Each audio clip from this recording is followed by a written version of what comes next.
Oh, please. Yeah. This just gets worse. Adam Curry, John C. Dvorak. It's Sunday, September 27th, 2015. Time once again for your Gitmo Nation Media Assassination, episode 760. This is No Agenda. Flying solo in the airstream of consciousness once again on the I Love Blondie tour, broadcasting live from Salt Lake City, Utah. In the morning, everybody. I'm Adam Curry. And from northern Silicon Valley, where I'm not in a trailer, I'm John C. Dvorak. It's Crackpot and Buzzkill in the morning. No. And you should be happy you're not. You're in the trailer again. I am solo. Did you go to Yellowstone? I did. Tina the Keeper and I went to Yellowstone and lost all connectivity with the world for a glorious 48 hours. There's no connectivity in Yellowstone? Surprisingly, when you get near Old Faithful, there is a spot where all of a sudden there's some cell connectivity. Not enough to do a show with, but yeah, pretty good. It was nice, man. It was nice up there. Did you visit the hotel? The hotel? Yeah, the famous hotel. What famous hotel? The one that's in Yellowstone. Yeah, I don't know. What hotel? I don't know. I can't remember. I've been there for years. Don't ask me questions. No famous hotel. We saw Old Faithful. That was nice. Yeah, it goes off. And everything about it reminded me of every cartoon I've seen about Old Faithful, like the Flintstones. It's very distinct. I've seen, when you see, if you don't even know what it looks like and you see it going off, because there's a bunch of other geysers that go off. Oh, yeah, like the Beehive geyser. Oh, the Beehive's a good one. And that goes off every 10 hours.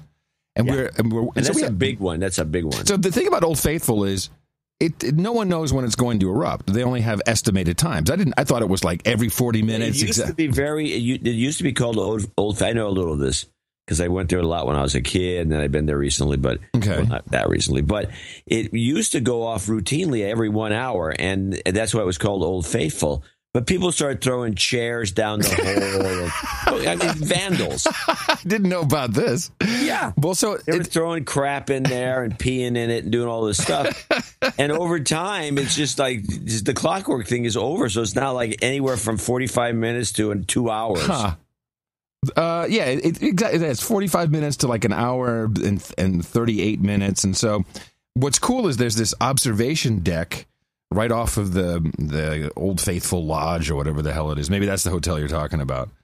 So we sat there just drinking cocktails, waiting for this thing to blow. That was pretty nice. Like, okay, yeah. Well, the thing again that I was trying to get at about Old Faithful is that if you're just randomly looking at geysers and you see this one, it is so distinctive looking. Yes, because there's a little breeze. It comes from a certain angle, and it sprays. Just forms this. Yeah, it's pretty. It just looks like Old Faithful. It does. So some of these other ones are just boom. They just look like anything. So there was like three guys sitting at the bar, old guys, locals apparently, whose only job is to go sit there and say, "Yeah, we think it'll be 2:37 today." And but hang around because you want to see the Beehive. It only goes off every 10 hours, and it'll go off just 1 minute after Old Faithful. Yeah, about 40 minutes. Two old coots. 40 minutes after Old Faithful, when we're like, okay, we're giving up on the Beehive. But here's something of note. This, of course, is the perfect time right now. The trees changing color, everything changing color, spectacular. Just spectacular how beautiful everything was, or is. The park is filled with two kinds of people, and a lot of them are the same kind of people. One is photographers, just everywhere. You see lenses poking out, people walking backwards onto the road, taking just completely nuts about walking. Oh, yeah, you have to be careful. And the place is filled with Chinese, and usually they're the same person. So the place is just thousands. You sure they're Chinese, not Japanese? Thousands. No, and I looked it up. Yellowstone, a magnet for fast-growing ranks of Chinese tourists. It was really noticeable, John. And the Chinese are rude. I'm going to generalize. The Chinese from China, they're rude. They push around. They jump in line. We've talked about this before. They do. They spit on the ground. They're hawking everywhere.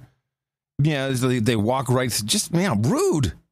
which is their culture. It's not rude to them. No, it's their culture. I understand. They're rude to you. Yeah. A lot of them love going to Yellowstone because there's shooting ranges that you could shoot all kinds of guns, which, of course, the Chinese can't do in their home country of China. Stay away from those places. No gun etiquette. But zero. But it was very noticeable. Not in the campground, by the way.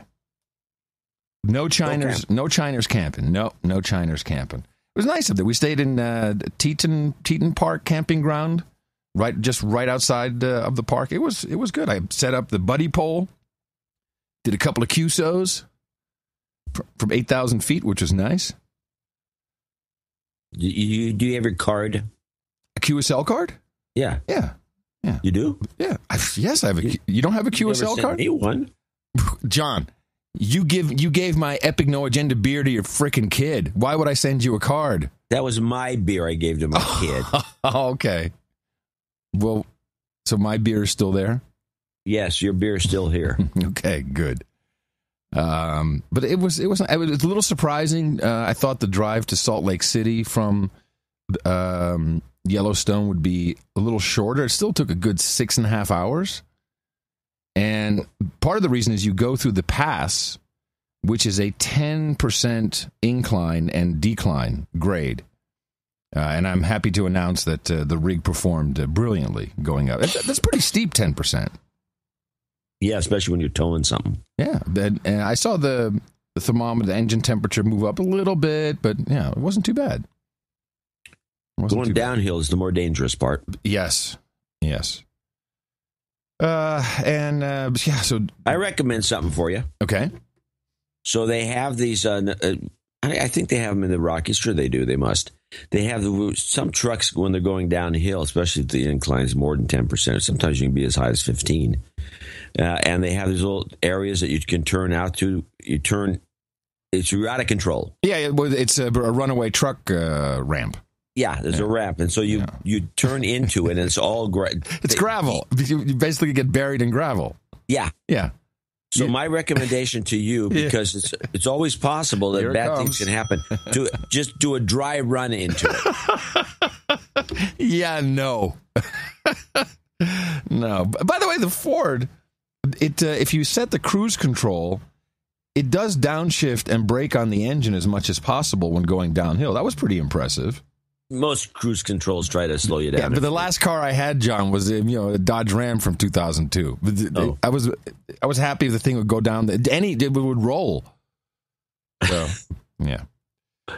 We had a great meetup last night in Salt Lake City. This was Justin Peck's house, where we had the same meetup on the previous tour. That's 3 years ago now.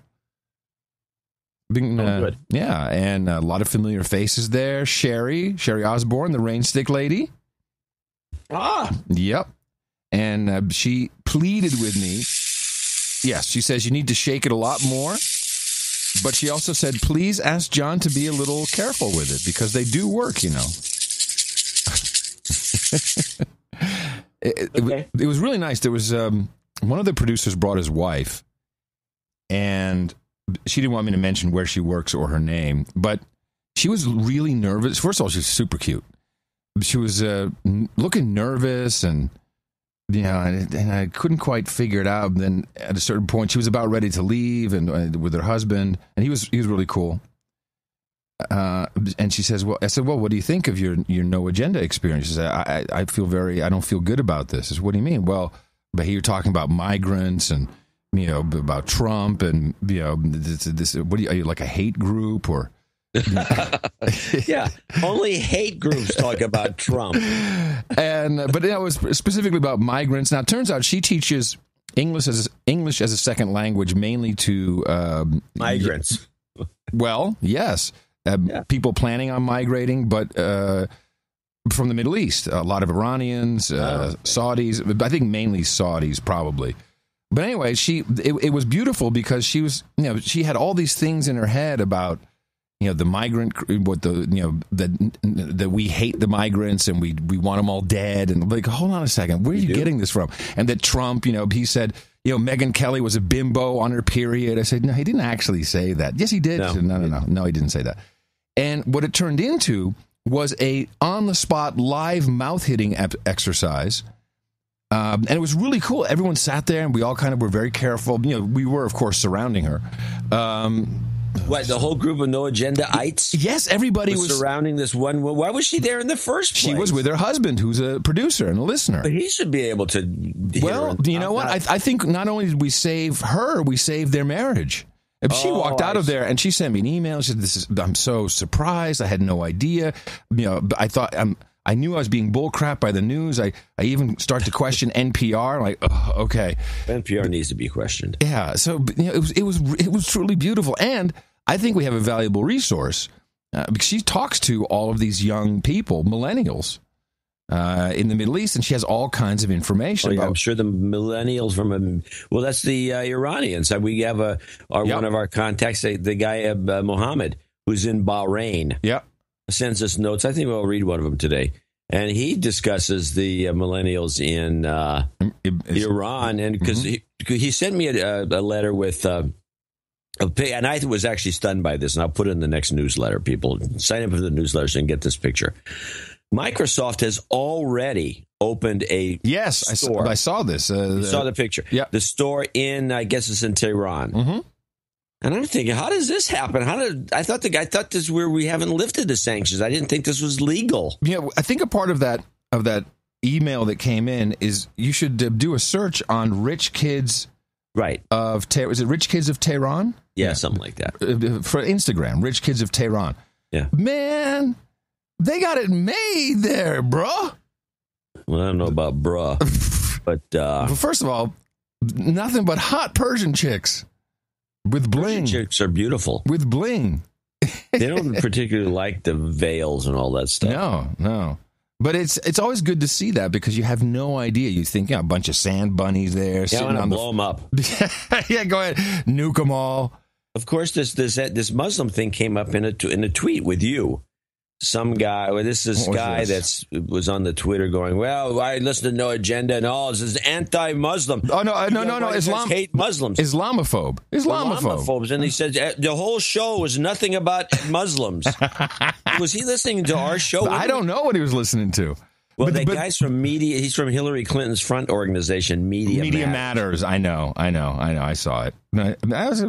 Whatever. But this is a part of something that's going on now that I picked up, and I'll just call it the Antebellum 2.0 as that continues, as we continue to separate everybody between the science, the science deniers, the all-in believers, the politically correct, the non-PC, the multicultural society. But at the end of the day, I said it, at the end of the day, Republicans hate Muslims. One person who is also benefiting from that possibly is Dr. Ben Carson when he made his... this is Don Lemon with Frank Rich, who I think he used to write for the New York Times. I'm not sure what he does now. Comments about, not necessarily he wouldn't support a Muslim as president of the United States. He said after that comment, money has been pouring in. Why do you think he's benefiting from this? Because there is a racist, bigoted part of the Republican base.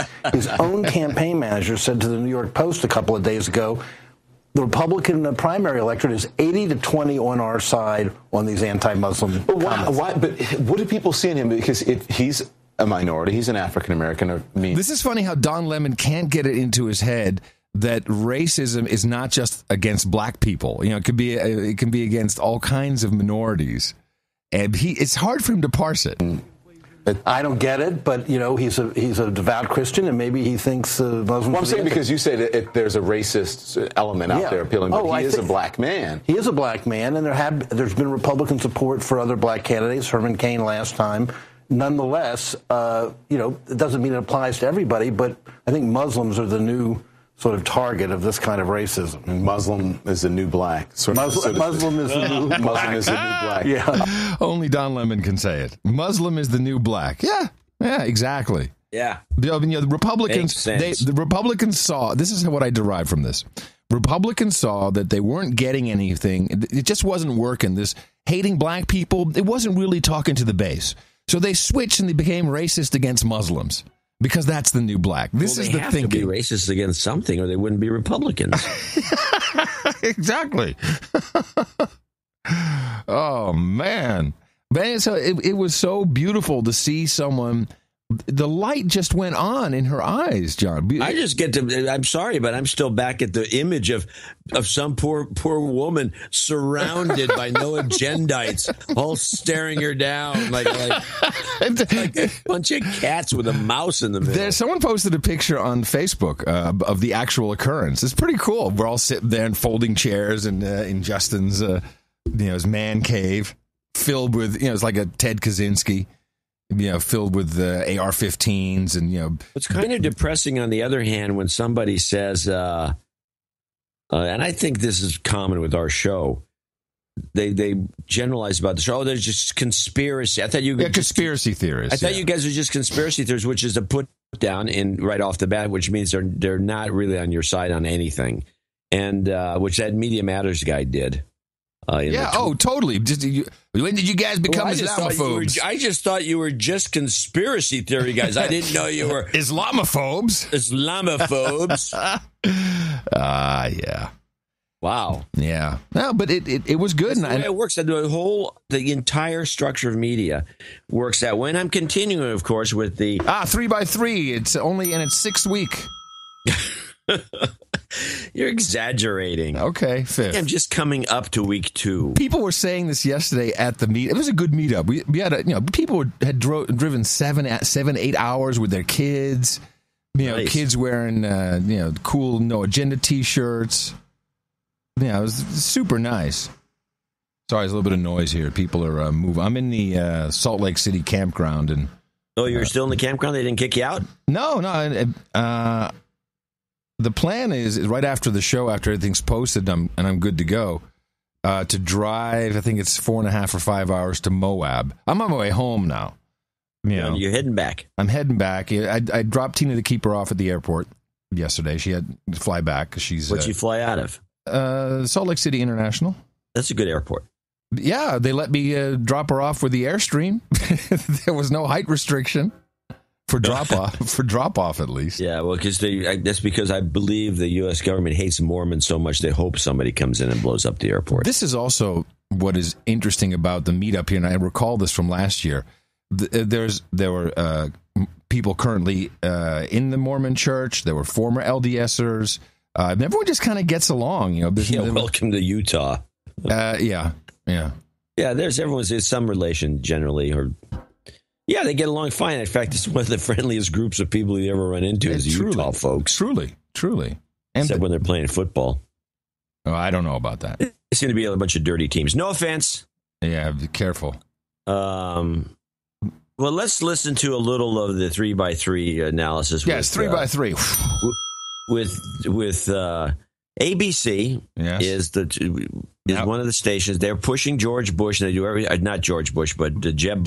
And let us explain again. This is because Jeb Bush, the governor of Florida. Florida has big Disneyland, lots of deals, lots of concessions, lots of things Disney was allowed to do. Disney owns ABC. ABC then plugs Jeb Bush.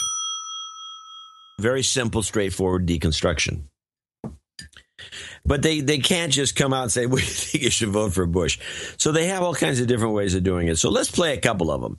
My favorite one, this one here's a good one. This is the ABC push for Bush. Yeah. Rubio rising in the polls and taking on Trump. But he can't have a conversation about policy because, quite frankly, he doesn't know anything about policy. But Trump does know how to fight, and now he's all over Rubio. I think he's a baby. Trump's fire once squarely trained on Jeb Bush, but now Bush facing criticism over something he said about how to attract African-American voters. Our message is one of hope and aspiration. It isn't one of division and get in line and we'll take care of you with free stuff. Singer John Legend tweeting, "It's always the guys born on third base talking about black people lining up for free stuff." David, tonight I spoke with senior members of the Jeb Bush campaign who tell me Bush's comments are being taken out of context, that he was talking about empowering people because the Democrats' war on poverty has failed. David? Tom Llamas with us again tonight. Tom, thanks. Yeah, they got to get on board. It's not about black people anymore. Muslim is the new black. Now, the way that story was presented, I thought was remarkable. It was actually very pro-Bush. It was. And the funny thing is, this little incident with John Legend tweeting something was played by no other station, no other network picked this up. No, they didn't care. No, of course not. It was just like what can we do to get Bush back in the news? Well, let's dream something up. Hey, this reminded me, by the way, when I heard this with this setup, this situation that was created and then solved. All at the same time reminded me of you and that crazy thing you did about the douchebag drug guy. And by the way, about the douchebag drug guy? You mean the guy who almost mailed my drugs to the governor? What? What drug guy are you talking about? You had a thing on the last show about that drug guy who hiked the price of that parasitic. Oh, that I thought you were talking about important drugs. Oh, okay, yeah, the so-called. Well, now wait a minute. I told you about Danny the drug dealer when he gave me his child support checks and almost mailed my weed to the government. You're right. Anyway, so this douchebag drug guy. Buzzkill Jr. at the dinner table just brought up the idea that if he wanted to deconstruct this whole episode, it was about the drug companies all do this. So let's find some patsy, a straw man who happens to be a hedge fund manager, so we can make the association that all creeps are financial guys. Mm-hmm. Don't pay attention to us, the drug guys. You know, you should do a show with him. No. Okay. Anyway, so they create this phony baloney situation, and they come out and make Bush. Oh, Bush is great. Bush is great. And I didn't actually hear that, but that's the way in my mind I realized that clip. Okay. Now here's the other one. This is again ABC. Now they're out to get. They don't want Trump. He's a Trump. Everyone's against Trump. They're trying to get rid of him, and they're doing everything they can. And they play everything very coy, the way they say, "Oh, he's fallen in the ratings," but he's still 10 points ahead of everybody's, and probably more. But listen to this. Talk about a stretch of a way to slam some guy. This is the WTF clip about Trump using the word shrill. This is like the big lead-in. Turn now to the race for 2016 and to a new poll. The numbers tonight, one poll showing a Republican candidate quickly on the rise. And it's not Donald Trump. It is Carly Fiorina. Yeah. Trump, meantime, facing new criticism for his choice of words, describing a woman in the race, not Fiorina, but Hillary Clinton, calling her, quote, shrill. Some critics now asking would Trump have used that word to describe a man. Whoa, social justice warriors, get out your swords. Oh, no. He said something anti-feminine, misogynistic a-hole. He said shrill. The funny thing is that the way they play this story, he wouldn't have said it about men. Of course, then he played part two that he actually says he would, but I don't know whether he will. Before we do that, can I slide in here because what is happening, the way I see it, now your beat is the 3x3. CNN is jumping on board, and we know that this is ultimately all about advertising rates. We know that Trump still brings in ratings. More importantly, the news networks. All networks know that he brings in ratings. And we always need to have it, have some kind of horse race. We need controversy. We need people, like freaking out about stuff. It has to be a close race. So they have now teed up this showdown, which is what it comes down to. The showdown between Trump and Fiorina. In style. Vladimir Putin is saying he wants to meet with Trump when he comes here, and that he wants to sit down and have a conversation with him. You've met Putin. I have. Well, the two of them have a lot in common, actually, but we'll just leave it at that. This as GOP frontrunner Donald Trump continues ramping up his criticism of Fiorina. I find it to be very robotic, and I think a bigger problem, frankly, is her horrible tenure at various companies that, frankly, were destroyed. Fiorina shrugging it off. I don't spend a lot of time on the campaign trail thinking about Donald Trump.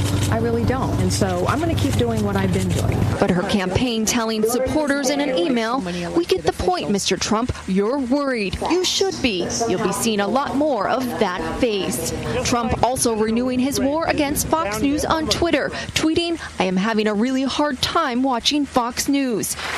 And after seeing his poll numbers slide following last week's debate, Trump telling New York Magazine, I wasn't treated fairly by CNN, and it shouldn't have been 3 hours long. It was too long. A departure from what Trump initially said following the debate. They were very professional the way they handled it. CNN did a very good job. So what they're doing here is pitting Trump against Fiorina, and the poll numbers, it's all irrelevant. But they say, okay, now we'll focus on these two. Here's our little script. Here's our little reality show we're going to work on. Tit for tat. Also make Trump look like a whining, sad loser bitch and a liar. But the most important thing about this clip, I saw Carly Fiorina move her eyebrows. It's wearing off. The question is, they don't move very far, but no, but I saw them move, and the question is, will she re-up the Botox, or will she get stabbed again? Well, it's every 3 months. You kind of got to maintain that stuff.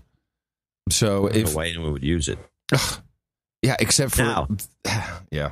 Let me get back to my shrill thing, because I never finished. I'm sorry. The point I was going to make, which was shrill and Hillary Clinton has been a term associated with her. I don't know for how long.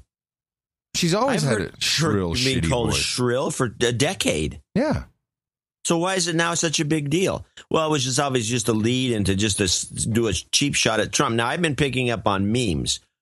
One of them, and everybody uses them. All the networks, they use sliding his numbers sliding, yeah, falling numbers.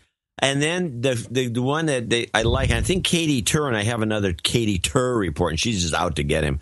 I have heard on 2 or 3 stations now, and it was on the clip that I played last show, where they talk about the half-empty room in South Carolina. Empty seats, yeah. Empty seats, half-empty room. He's speaking to a half-empty crowd.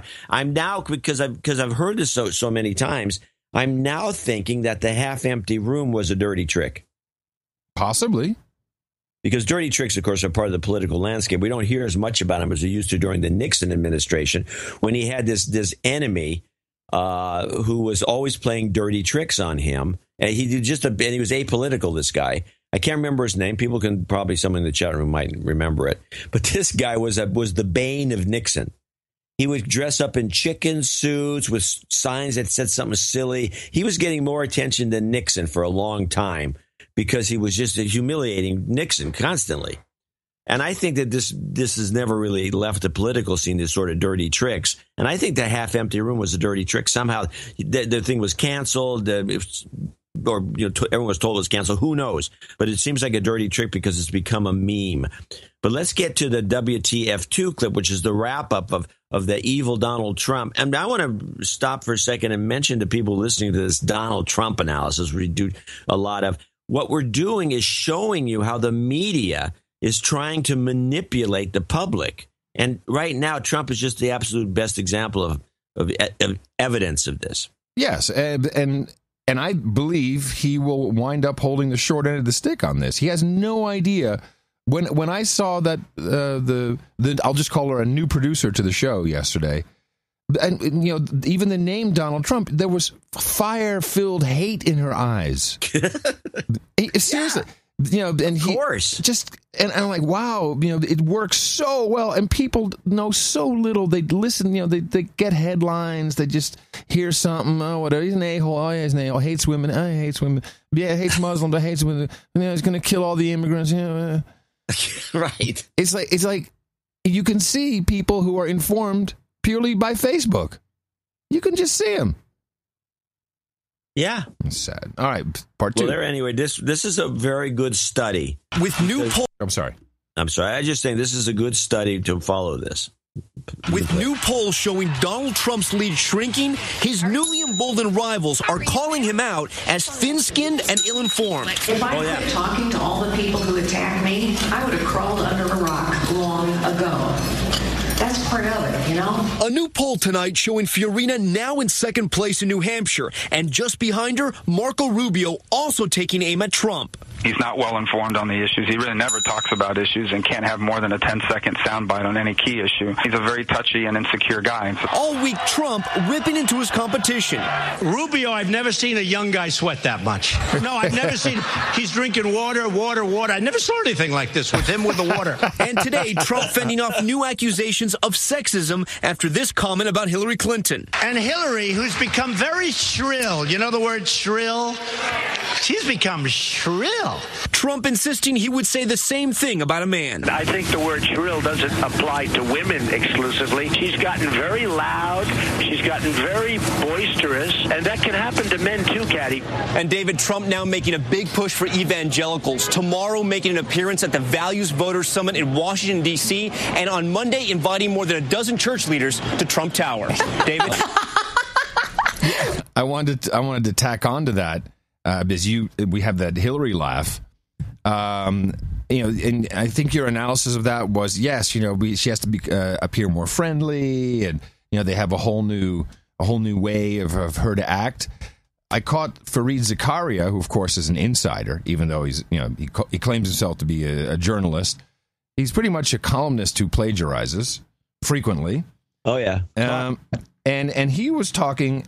I guess he was being asked about Clinton and how she if she has a shot or whatever. And so he's all in, but then he has a little tell at the end of this clip. Look, they have to be worried. It would be silly not to be worried.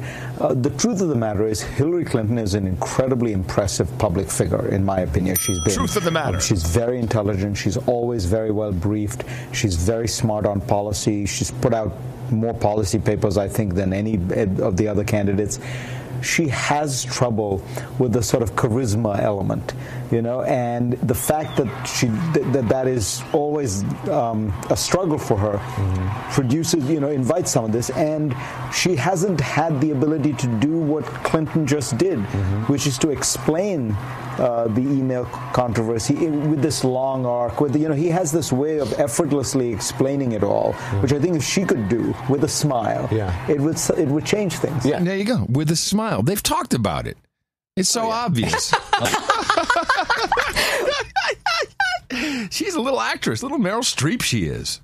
Yeah, it's outstanding. Yeah, she's very good. Now, some of the memes, and you heard them in the last clip played, and you'll hear more of them. But the one that they're really they're experimenting with memes to make Trump look like an idiot. Yeah. They booed him at that event they talked about, that Family Values event, because he jumped on Rubio. They don't like that. They love Rubio. Yeah. But I didn't get this clip, but after hearing his comment about Rubio being so damn thirsty, Rubio, when he went to this event, he says, why do I need 8 bottles of water?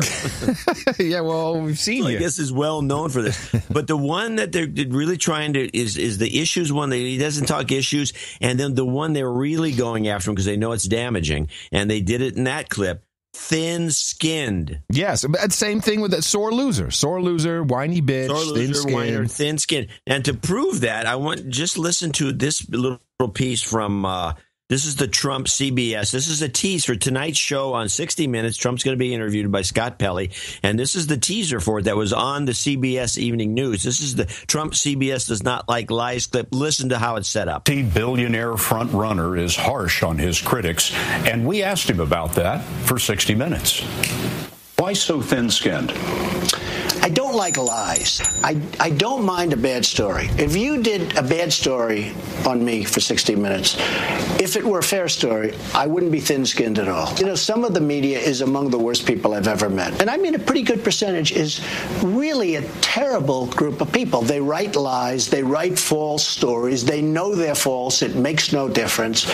And frankly, I don't call it thin-skinned. I'm angry. But a reporter asked you a couple of hard questions at the first debate, and the whole week after that, it's war on that reporter. Well, I don't think that was a fair question. An impression is created, though, that you like to dish it out, but you can't take a punch. Oh, I think I can take it. I can take it if it's fair. Again, if people say things that are false, which happens a lot with me, if people say things that are false, I will fight like harder than anybody. If I do something wrong, and that happens, and they write a fair story that I did something wrong, there's nothing to fight about. I can handle that. I don't like lying. I'm a very honorable guy. I don't like lies. He's making a mistake here. He's making a huge mistake. And there's a couple of things, and I want to hear what you have to say. But first, I'm going to say this. He doesn't understand the meme wars. No. He should call him out when the word thin-skinned is used. Yeah, or buying his way into the presidency. This is another one. It's another one. They dropped that one. Yeah. I don't hear that anymore. I hear thin-skinned is the one they're working with. Thin-skinned. Because we don't want a president who's thin-skinned. Yeah. We know people who are thin-skinned, and we don't like And we them. don't want someone who's thin-skinned who could fly off the handle. We don't want them with their hand on the button. He's got the nuke button. Oh, yeah. He's got the nuke button. Yeah. Well, that meme continues, and but for the entire Republican community at large. I was wondering whether anybody here sort of twigged that he chose Thomas. Did you hear that word, twigged? What does that mean? Yeah, I had to look it up. Twigged is British for, it's kind of the British version of grok. Did anyone hear grok? Grok? Yeah, twigged. Yeah, hold on. I looked it up here in the Book of Knowledge. Play that again, then. Yeah, okay. I was wondering whether anybody here sort of twigged that he chose Thomas Merton. Twigged. So, I mean, understand. Does anyone here understand why he chose Thomas Merton? Is that what his question really means? Or if anybody gets it, I guess. And here's the answer. Sturgeon Fryer, who had tolerance and interreligious dialogue as his leitmotif. Interreligious dialogue. That's a big. You got to look out. Interfaith dialogue. Interreligious dialogue. You're right. The Pope is pushing this. Well, but who else is pushing this? This is what Fethullah Gulen pushes. The imam on the hill there in Pennsylvania, who's running all the charter schools. They're all about interfaith dialogue. Interfaith. This. It's a trick. It's a trick, I tell you. Leitmotif. And in that Congress was one of the Republican candidates for presidency. There are two. The top Republican candidates have decided to make a war on Muslims. 1.5 billion members of another faith. Where did someone stand up and say we should kill all Muslims? Did I miss something? I mean, please. How do you make that leap? Well, if you're Christiana Amanpour, you can do all kinds of things. She uses the word twigged or whatever that was. Twig? It's like twig, like a stick? Yeah, she has another word here. Hold on. And it must be a little bit weird to have that sort of discordance when this Pope is here talking about what makes America great. I thought it was a bullcrap word first, but discordance. It's a famous word. Yeah, I've never heard it. It sounds good, though. I'm just going to start using it. You can fit it into the conversation. Yeah, when you look at the media, there's so much discordance between the interfaith dialogue. Yeah, perfect. Don't you twig that? You nailed it. Do you twig that, baby? Do you twig any of that? The twig thing weakens the use of discord. Just drop that. I'll land one more on it. Grok. That's the one that's grok. I know you don't like that. Grok. So grok. Any more on let me see, do I have something else here? No. Do you have any more on the election, or can we move to the next topic? Well, no, I think I've got the election stuff. Oh, well, yeah, you might as well play this. Let's move to the NBC and get this out of the way, because she's out to get him. Katie Tur, who was insulted by him, even though it was, looking back on, I think when he's with people in general, I think he tries to bring out the best. He does it in an awkward way, but I think he tries to bring out the best in people. But she found it offensive, so she's out to get him. So here's Katie Tur. Her and Major Garrett are the two that are just waiting to get this guy playing into the game. Versus Trump, part 3. Months of flying under the radar and refusing to comment on Trump, Rubio is now attacking, perhaps smelling blood in the water on Trump's foreign policy depth. Donald Trump's had a bad week. Carly embarrassed him on stage. He spoke the other day to a nearly empty room in South Carolina, and he's not reacting well to it. Trump, still commanding a sizable lead, is off to stump in Oklahoma tonight, but not before he put his spin on today. I didn't get booze, I got cheers. You didn't get booze? I got booze for you, but I got cheers. Trump did get a standing ovation when he walked into the room, as well as applause and cheers before and after the booing. But when I asked some in the crowd if they would vote for him, they laughed and said no, he's not religious or conservative enough. Lester? Katie, sure, thank you. And that's why he brought his Bible out somewhere. I saw that. She did a straw poll, asked one person. Right. And they don't. They said, yeah, they like him, but they won't vote for him. So this is like propaganda. This is a propaganda piece. And I think they're sweetening Trump on some of these walk-bys. Because when he said, no, I didn't hear boos, I heard applause, I got boos from you. Yeah. I think they sped it up because if you speed up Trump, and I'm going to prove this on the next show, or you screw with his sound, you can really make him sound like a jerk. Huh. Okay, good. I look forward to that. That's very possible. So you're saying they actually spin him up a little just to make him sound... He'll sound more whiny for sure. Yeah. But it's not fair, and I don't like when people lie. Exactly. Good one. I can't wait for that. That'd be good. But you got to do a side-by-side, man. That's hard. That's hard. Flips just have him sound like a whiny bitch. Well, whiny bitch. That's it. Sore loser, whiny bitch. Thin skin, crazy hair, nut job, hates immigrants. Let's go after him. Yeah. He has ground. He has no idea. Water. If anyone ever needed the Curry Dvorak political consulting group, it's him right now. He's doing it all wrong. He's feeding the trolls. Well, if you lie about me, I'm coming after you. Oh, jeez. Really? That's the stupidest thing you can say because they're going to do that now. But I'm still waiting for him to go after his kids and his wives. I don't think they have to, and I think they're trying not to. Well, we'll see. Meanwhile, I could not believe my eyes. We have a full-on reality show going. This, of course, could only be CNN. I have to say, CNN, I really love what they do. You love CNN. I do, because it's so obvious that everything they get is all from Project Pundit, the Pentagon. And, they send all their people out. The Pentagon has so many public relations people. We had the number once. It's over 5,000. It's 10,000. It's 10,000. So it's a crazy number. Yeah, and it's like, hey, you're a retired general. Here's your book. Oh, okay. Yeah, go out and promote it. Here's your talking points. Here's your agenda. Well, so now we of course, we know you've taught us this. What is the number one element needed for any reality show? Conflict and drama. So now not only do we have two groups competing with each other, the leader of one group is dressed in white. The leader of the other group is dressed in black. It could not get any better visually. They famously split, are competing for recruits, and now it's personal. Tonight, for the first time, we hear al-Qaeda leader Ayman al-Zawahiri openly attack ISIS chief Abu Bakr al-Baghdadi by name. See? This is it's like the Real Housewives.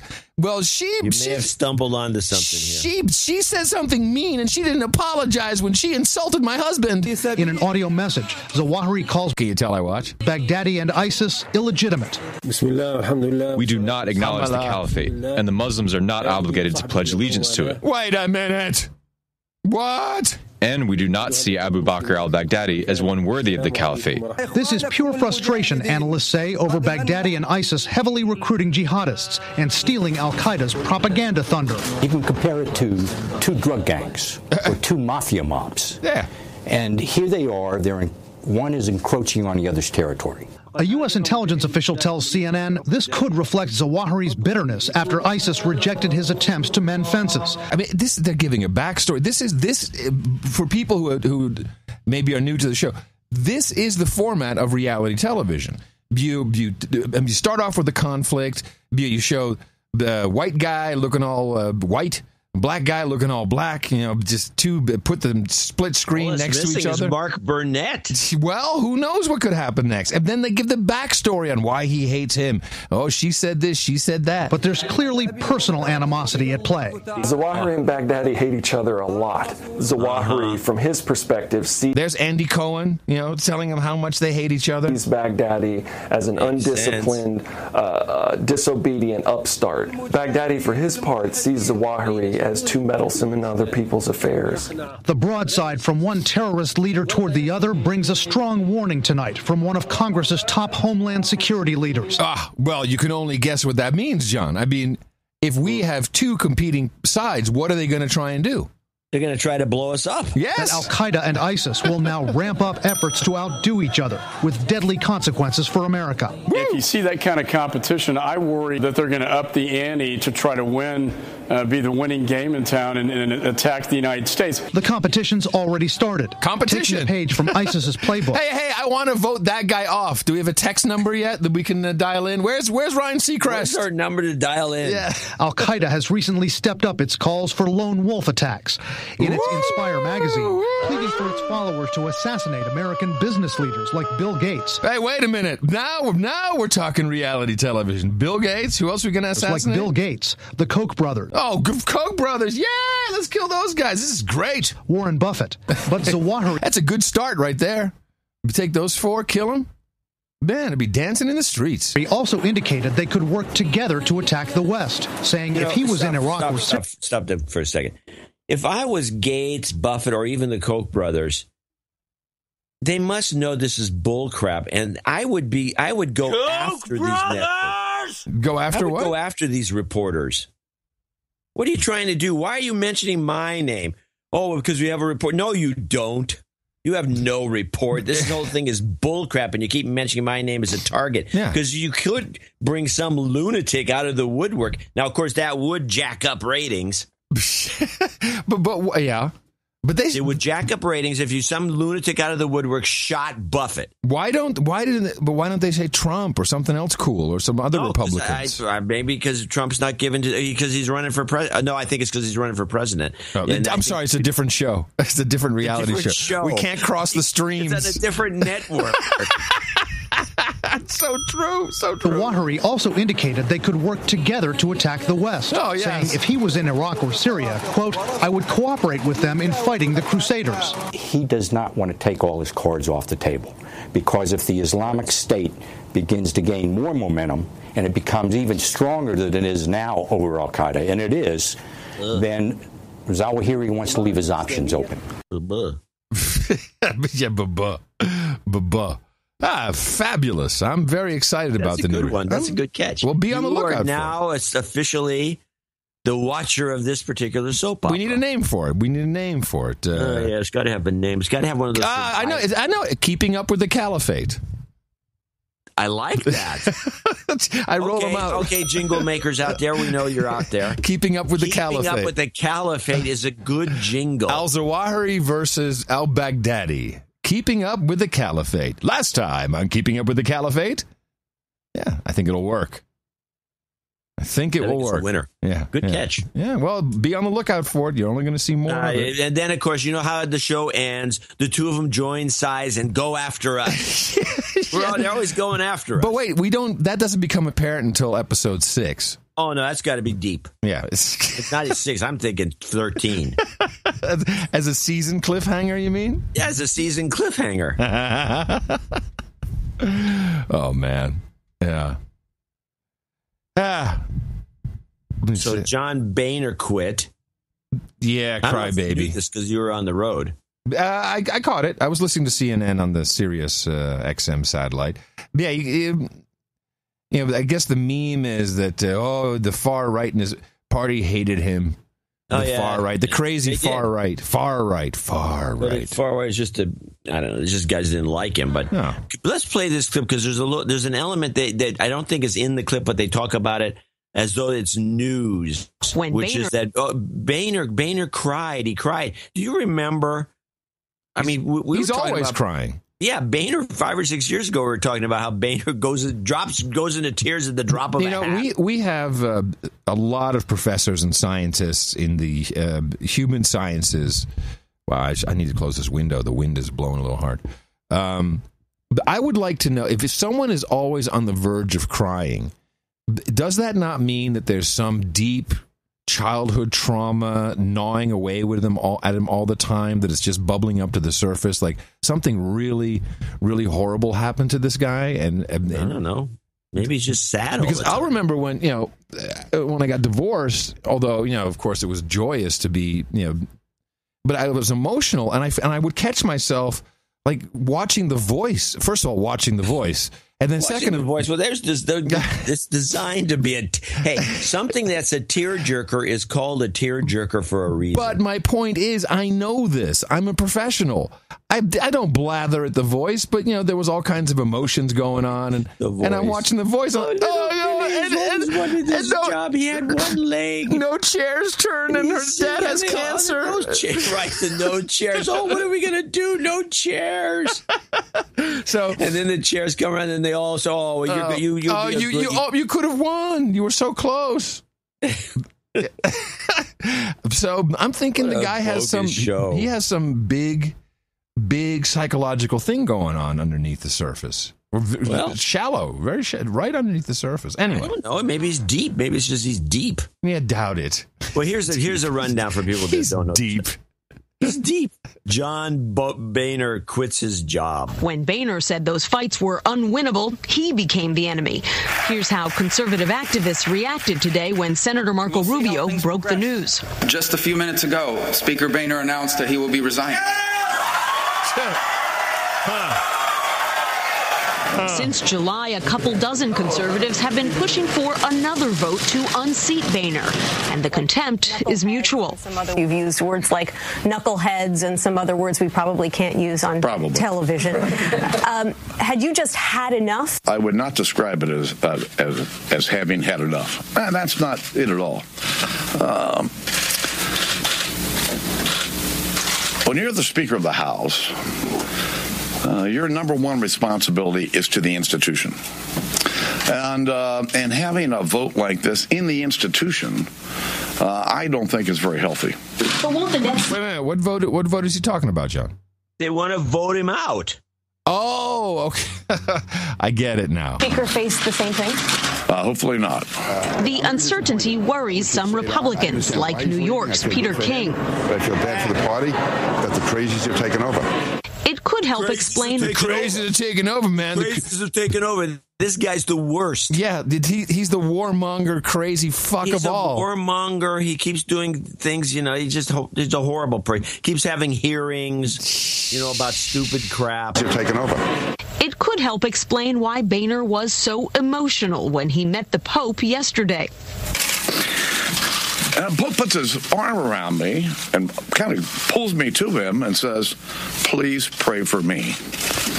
Well, I'd cry to pray for the Pope, but I did. Conservative groups declared victory today, saying Boehner stood in the way of their principles and practiced the art of surrender. But the early favorite to replace him, Scott, is his chief lieutenant, House Majority Leader Kevin McCarthy. Nancy, thanks. Thanks, Nancy. Nancy, thanks. Now, there's something that was in that report that I was thinking about ever since I clipped that, which is this thing with the Pope who came up to him and says, "Please pray for me." I think the Pope knows he's part of a bigger scheme and he's going to get killed. Boehner or the Pope? The Pope. But he thinks, oh, wow. Hey. The Pope goes up to Boehner and he just says, pray for me. Do you do that unless you think you're in danger? If you're the Pope? Well, there's these hot Christian chicks, if you do that, you can get a date on with them. Well, I don't think, unless he's extremely perverted gay, I don't think that was going on. No. Well, I'm just saying that. But the Pope is, this is very, I find that particular moment, and he's talked about it because it was upset Boehner to the point he's crying. Well, there was someone else, some other politician. Who else said, I'm afraid the Pope's going to be assassinated? Who was that? Let me see. And they're going to blame Putin or something. Susan Sarandon. That's who said that. Really? Yeah. What was her thing? She's an atheist. What does she care? Are you sure she's an atheist? Oh, I don't see how she could hold him. She says, the Oscar-winning actress, 68, told New York Daily News she's afraid Pope Francis will be murdered when he visits the U.S. I think they're going to assassinate him, she said of the Pope. Oh, she thinks he's going to get murdered, and that's not going to happen. He's not going to get murdered here. No, they always do the goblet with the ring. They open the ring with the poison, and it goes into the goblet. Poison. He drinks from the chalice and the chalice over. The chalice, exactly. We know how it works. Please. Let me see. It's me. Why don't we move into the B block here? We got a lot of things to handle. Yeah. And I've got the German Volkswagen fracas has become more intriguing and more interesting. So I have 3 clips about it. Good. And, we're on the same track. You want to do that now? Should we do that before the break? No, why don't we take a break because we do have because if people don't know, I had been unceremoniously relieved of duties at the Twit broadcasts which was carefully explained. We're not going to talk about it on the show, but it was very carefully outlined in the newsletter. Yeah, which if you don't subscribe, now is the time to subscribe. The link is on every show notes page. It's on noagendashow.com. I don't know why people don't subscribe, but that's because a lot of the newsletters. And this was a special bulletin. This wasn't this, special news bulletin. It's just something people need to be a subscriber to. So with that, I get a lot of people, what is all the ruckus? We'll read it in the news. I don't get the newsletter. What, do you ever donate? Yeah, I donate, but people unsubscribe from the newsletter routinely. Yeah, and then they complain they don't know anything. Then they complain they don't get this information. So not all the newsletters are gold. I disagree. I think they're all gold. Well, easily. With that, I'd like to thank you for your courage and say in the morning to you, John C., where the C stands for Canned Dvorak. And in the morning to you, Mr. Adam Curry. Also in the morning to all ships at sea, boots on the ground, feet in the air, subs in the water, and all the dames and knights out there. Thank you to the artists. Man, we had some nice art on episode 759er. Thank you very much. PewDiePie, this PewDiePie cat is coming in with some pretty good stuff. This was our geopolitical Chernobyl episode and had a great piece of art of Denver Airport with that blue horse of death with laser beam eyes zapping the airstream of consciousness into It's called Blucifer by the locals. Blucifer? Good. Blucifer. Yeah. NoAgendaArtGenerator.com. We always love seeing, right after the show, we love seeing what the artists have uploaded during the live show. This is no small feat what people are pulling off here. No, not at all. And it's highly appreciated. All right, so I want to thank a few people. We have a number because of my, as Eric the Shill says, maybe you should get fired more often.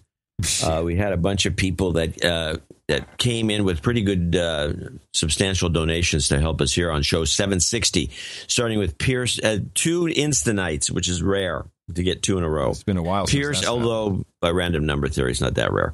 Pierce Delphin in Melbourne, Victoria, Australia, $1,000 and $1,000 and 100,100. So if you had another 1/100th of a penny on there, you'd have an interesting little thing. In the morning, I'm a longtime boner. I've been listening since around 2010 when I was in high school. I now have a full-time job in the cybersecurity industry, and after reading this week's newsletter, I thought it's time I donated. The Aussie dollar has recently taken a huge fall against the USD, so this is a particularly expensive time for donations from down under, but I thought you guys deserved it.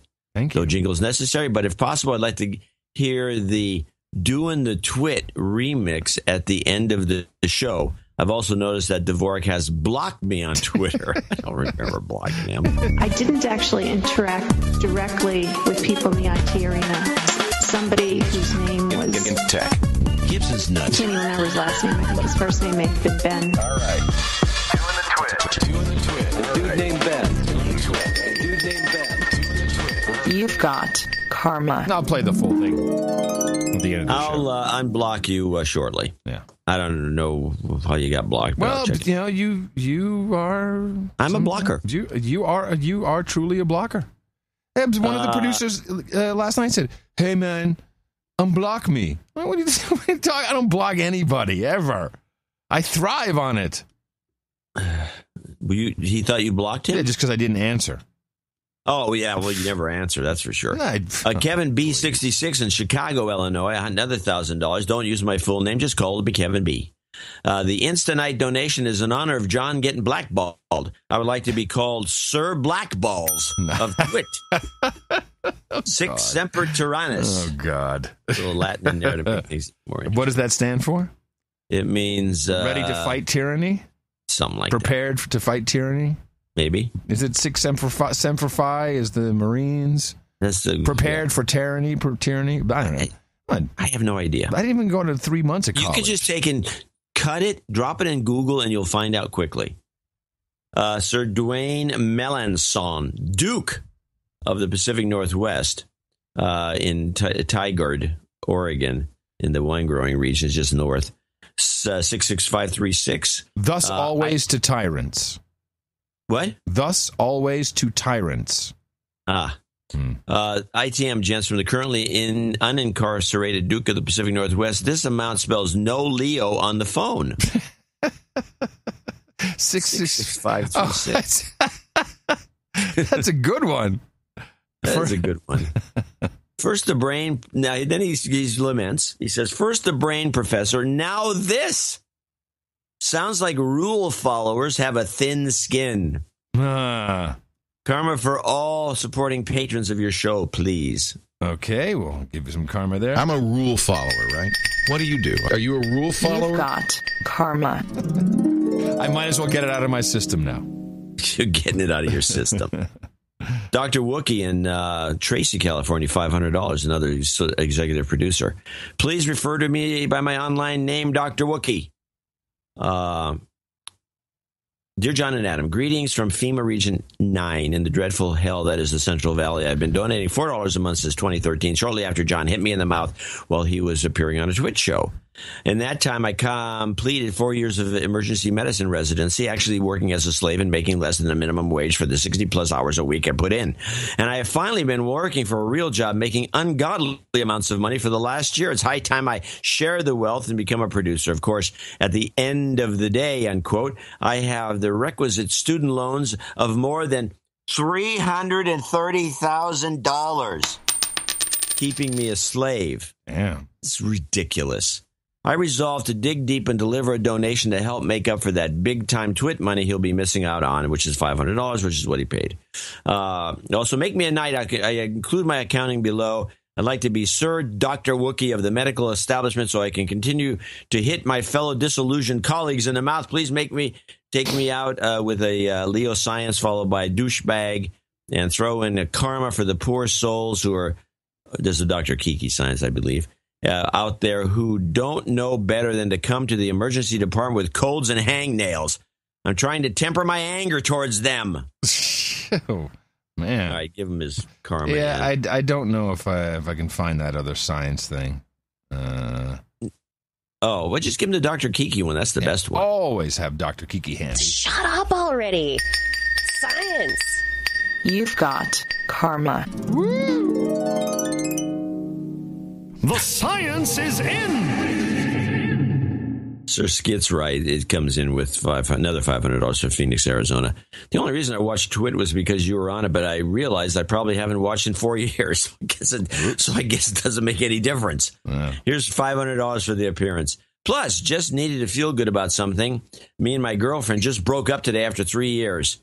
Spreading the love, hoping some comes my way. I love you guys. Sir Skits. P.S. I think this brings me to a protectorate donation standing I get with y'all in the accounting when I feel like counting. I would like to be Sir Skits of Dixie, protector of the Swanee River. Okie dokie. Sounds reasonable. All right. Just give him a karma. Happy to do that. Oops. You've got karma. Did Eric put all these names in the spreadsheet? I'll make sure I get all this right. He's got a bunch of them. I don't know if they're all there. Okay, yeah, we're good. We got it. All right, Michael Gooch in Houston, Texas, right down the street from you, $500. And he'd love to hear Bugs, Too Delicious to Believe, my friend, and ISIS in America. Keep up the great work. Michael Gooch. Okay, hold on. Man, you're going a little too fast, Johnny boy. Here we go. I love bugs!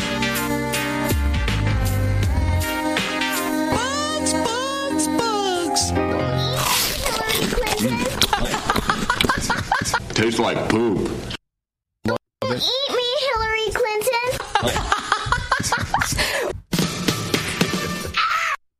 ISIS. We will follow them to the gates of hell. ISIS. I feel good. You've got karma. All right. Sorry about that. Don't Eat Me, Hillary Clinton is also for Caleb Watts, who's asking for that later in the show. All right. I like the combination. Yeah, that's a new one. Yeah. That's a new one. Yeah, Hillary plus the laugh. Yeah. Yes. Don't Eat Me, Hillary Clinton. Yeah, there's a couple of new ones. There's a couple. Maniacal laugh. Yes. There's this one with cover your ears, children. Get out of my vagina, Hillary Clinton. It's almost too delicious to believe, my friend. Oh, geez, that's terrible. I said cover your ears, didn't I? Yes, you did. God. I didn't put that together. Friends. Yeah. Some of the sick listeners we have. And Kevin Thomas is and next they're all up. Islamophobes. All right. Yeah, Islamophobes. Yeah. Kevin Thomas in Smyrna, Georgia, 43210, 43210. Thanks for the hard work. He'd like some karma and says, Hail Apple. Hail Apple. You've got karma. Now with another executive producer, this is a big show for us. Chad Gertz in Vancouver, Washington, 350. 2009. What does it say? Something above this? It's not on here. I've been listening since early 2009. Can't listen to any news story without questioning what their agenda is. I'm currently deployed with the Air National Guard to an undisclosed location with lots of sunshine every day. I had to take a $60,000 pay cut from my high-tech job in Oregon, but after reading the last newsletter, I figured I could not wait any longer. Can I get an A-Team Obama and some home by Thanksgiving karma? Thanks for showing me a new perspective. Soon to be Sir Chad of Vanport, and we look forward to the ceremony later on. If there's a need for a rescue mission, when the world is threatened, when the world needs help, it calls on America.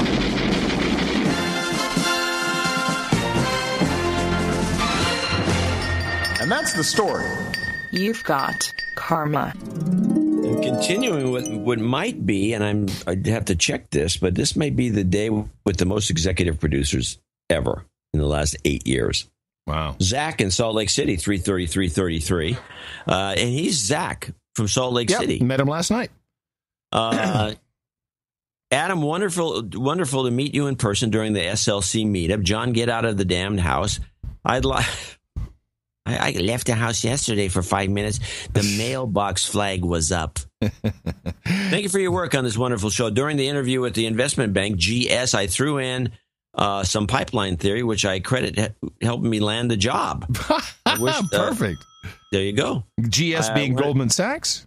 Yeah, GS, Goldman Sachs. Excellent. I want to, which means he's got it made. Yeah. Want to wish love to my long-distance girlfriend of 4 years, Anissa, who hit me in the mouth. Thank you again. Oh, fan. So job karma, I guess, is what he wants, just to top it off. You might as well get him a raise. More for every jobs, really. jobs, and jobs. Let's vote for jobs. You've got karma. Another 333 from the Special Goodness, our buddy in Carlsbad, California. I think it's a guy. 333. Sorry to hear about the twit bitchiness. Go podcasting. Go podcasting. Go podcasting. Go podcasting. Where else are you going to hear anyone point out glaring inconsistencies in the media? Adam, park the silver tube of shenanigans here in Carlsbad and enjoy the finest climate in the continent. Yeah, Tina the Keeper is no longer on board, so there's no. What's the point? Yeah, he's sad. I'm lonely. Trevor Baxter, I think give him he wants some karma, but it doesn't show up on here. Of course. You've got karma. Sir Christopher Dolan in Brookline, Massachusetts. And that's 333. Dear Guardians of Reality, thank you for the best podcast in the universe. Hashtag Team Dvorak, Sir Christopher Dolan. I thought it was hashtag I stand with JCD. That's one of them. There's a bunch of them, which means it doesn't John, work. Are you enjoying this moment? Are you enjoying your I am enjoying outpouring of love that you're receiving? I am enjoying the favorable commentary that is provided to me on a never-ending basis for the last couple of days. I appreciate the support, and I just think it's fantastic. I mean, it's short-lived. By this time next week, no one will remember this, but I appreciate the moment. Yeah, it's great. Okay, good. Well, you deserve it because you're a good guy. I'm a good guy. You're the kind of guy who goes like, "Oh, why pick on the old guy?" There you go. It's totally the age. This is the advantage of getting older. It's the age sympathy vote you're getting here. Oh, and it's like, I didn't always agree with him, but don't pick on the old guy. Yeah, it's poor bastard. He can't even get out of the house. Je suis yesterday. I'm getting out of the house today. Where you going? I'm going to Costco. Because the Chinese are taking all the toilet paper. Buy the toilet paper. I got to get some toilet paper before the Chinese get it all. Yeah. Trevor Baxter in Aurora, Indiana, 33333. Greetings from Gitmo Nation Popcorn. Please don't forget about the Metaverse Mod Squad story. I have long suspended this kind of going on. I've tried to dig some stuff up for you, but can't find anything. Thank you for your courage. Thank you, Eric the Shill. Do not read. All right, email me. It says do not read. Email me. I'll send you the information. Thank you. Thank you very much. It sounds like code. Yeah, well, I'm trying to think what the Metaverse Mod Squad story is. I remember reading the book. I just don't know if I recall the Mod Squad. All right, Sir Craig Allen Harms goes into the Associate Executive Producer category through 26844 from Wichita, Kansas. It's not a mistake. 3 twit donations from a No Agenda Night. Sir Ka. I grew up watching Leo as a teenager and finally listened to an episode of No Agenda in early 2012, and I was immediately hooked. I have since become a Knight of the Round Table and a true believer in the value for value model. Now I only watched Twit when John was on, and apparently I'll never watch it again, which is disappointing, but I guess the only thing I will really miss is Leo accidentally showing screenshots of, and it goes on some... of his dick. So sad to see someone I looked up to, and then there's nothing else on this thing. Anyway, thanks, Craig.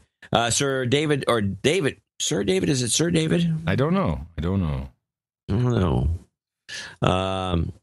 Anyway, David Hutchinson in Conifer, Colorado. Should have been at the meetup, 23694. Time to show your support for TBPCITU, the best podcast in the universe. I can't describe how good your outstanding deconstruction of bogus media stories really is. It's simply something that has to be experienced over and over again to truly appreciate the hard work you two guys are doing. It's phenomenal, and I thank you both for your courage. Keep up the good work. 73s, N5XL 73s, KJ5 LNG, Conifer, Colorado. You may read the next. I think you're KJ6, KF5 SLN. Did I say KJ5? You said, 7.3s, and we clearly have an imposter on the frequency. Ditto. You may read the next part on the air or not as you see fit. The donation amount of 23694 is the sum of 273.73 donations. One for Adam, one for John, to show support for the fellow amateur radio operators doing good work. And the addition of an 89.48 donation is specifically for John. No need to explain further. Onward. Okay. Yep. Onward indeed. Onward. Which means onward. Sir Pablo the Squirrel. From Sir Pablo the Squirrel from Wellington, New Zealand, 23456. Donate 23456 and sign up for $52.80 a month as Sir Pablo the Squirrel. I have 20 years in dude named Ben security and government and have been shouting at the media every time I hear one of these Hillary stories. Adam finally said what I was shouting. Information is classified by its nature. Boom shakalaka. There's a whole classification system that describes what information should be classified. Labeling just helps everybody make a quick decision. It's not the main thing, in other words. I also wanted to donate because there was a squirrel on the show art for $7.54, but then it was about eating squirrels. Regards, Sam Pablo the Squirrel. All right. Sir Pablo the Squirrel. Squirrel! Bingo, boom, boom, chakalaka, boom, boom, boom, boom, chakalaka, boom, boom. I'll give him some karma. You've got karma.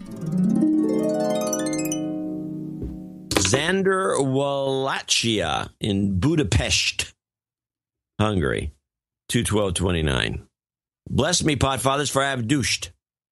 I've been listening to the show since episode 488, yet this is my first donation.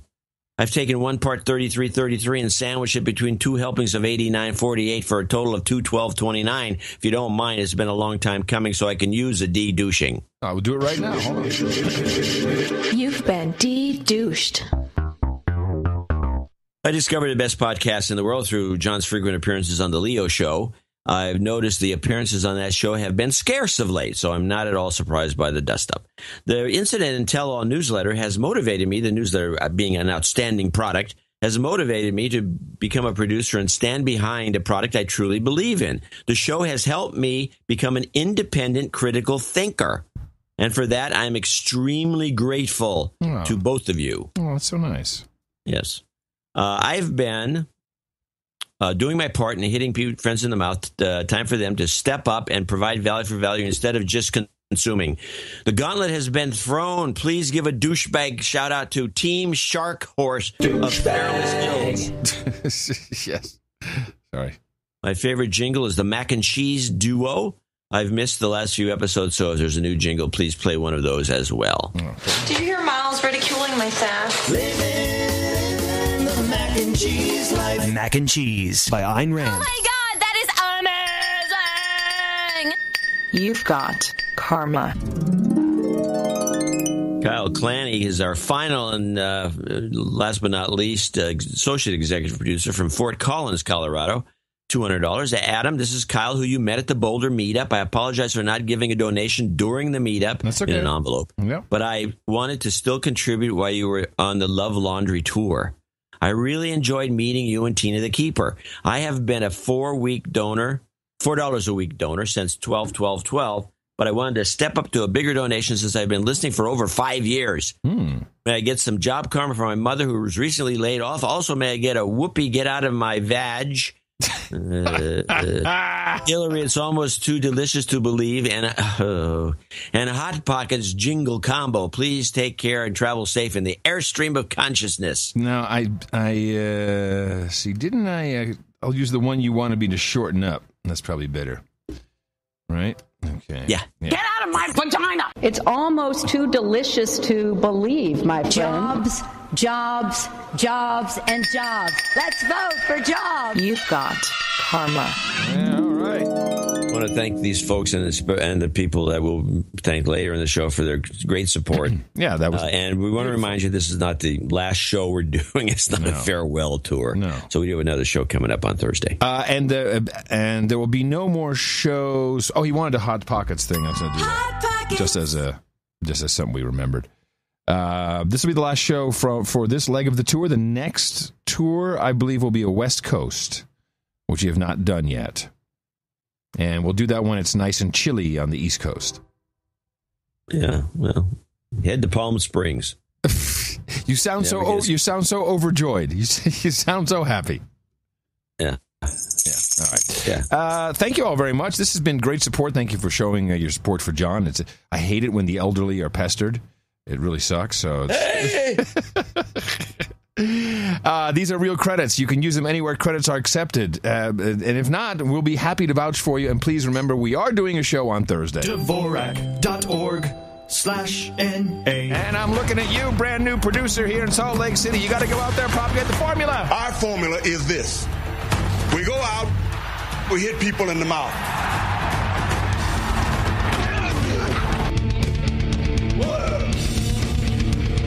Hey, citizens. Shut up, slave. Shut up, slave. Alrighty then. Let me lead us into this. I'm very curious to hear your clips.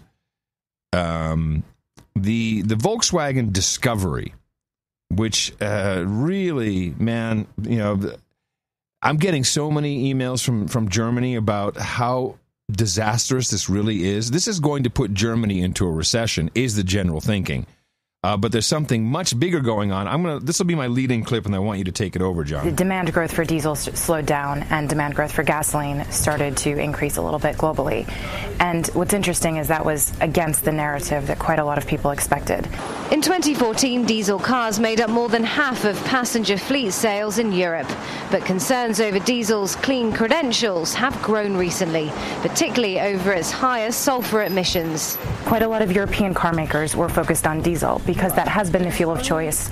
European governments have given diesel many benefits in terms of tax treatments.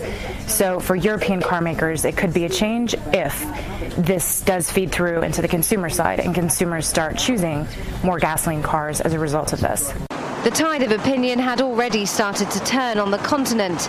The mayor of Paris announcing plans to ban diesel engines in the French capital by 2020 as part of a plan to fight pollution, with other European countries beginning to rethink incentives such as tax breaks. The European Parliament voted Wednesday to tighten pollution rules. Car makers in the bloc could be forced into a strategic U-turn if demand for diesel completely stalls. Now, before we get into your clips and your analysis, from what I understand, the whistleblower on this was some Silicon Valley electric car company strategy consultancy, who were probably thinking, "Oh, this would be great. We can screw everybody. They all go buy electric cars." But I think that I like the idea that was what was going on, but it seems much larger. It seems much larger. There's an element that was completely. I don't know, where'd you get that clip? That is from Reuters. That clip it's a great clip because it just shows you the manipulation of the media. Yes, in a big way, because that clip left out the most important element of the story. Now, we might as well do a whole the long clip I have here for starters. I have 3 clips, but this is the long history, great clip, it says. And this is the bomb is dropped in here. Now, this is the only people that covered this was BBC Newsweek, or NewsHour, whatever that thing is they play once a week. And they were adamant about pointing the problem out. Why are all these diesel cars being manufactured? Why are all these diesel cars? And I would give a little air pollution information at the end about these cars. Wasn't diesel fuel in Europe? Certainly, it was supposed to be, the solution to everything. No, it was not the solution to everything. And you can play the clip right after I say this. It was the solution to global warming. The change started in the oil refining industry. A barrel of oil produces about 19 gallons of petrol, but as a byproduct, it also yields about 12 gallons of diesel fuel. Once, that diesel fuel was mainly used in oil-fired power stations. But as Europe shifted away from them, the market was oversupplied with diesel, lowering its cost as a car fuel. Policymakers embraced it. Diesel produces fewer CO2 carbon emissions than petrol, and a series of European Commission regulations in the early 90s favoured it. Then in the late 90s, taxes on diesel vehicles were cut. More diesel was seen as a way to cut back on CO2. On one level, what happened in the European car market in the 90s and 2000s was a huge public policy success. Policymakers wanted consumers to buy more diesel cars, and by working with the underlying economics, changing taxes and tweaking regulations, they turbocharged the trend. More people now drive diesel cars. That's brought down CO2 emissions, but it's come at a cost. And people now are looking back and asking, did they make the right decision?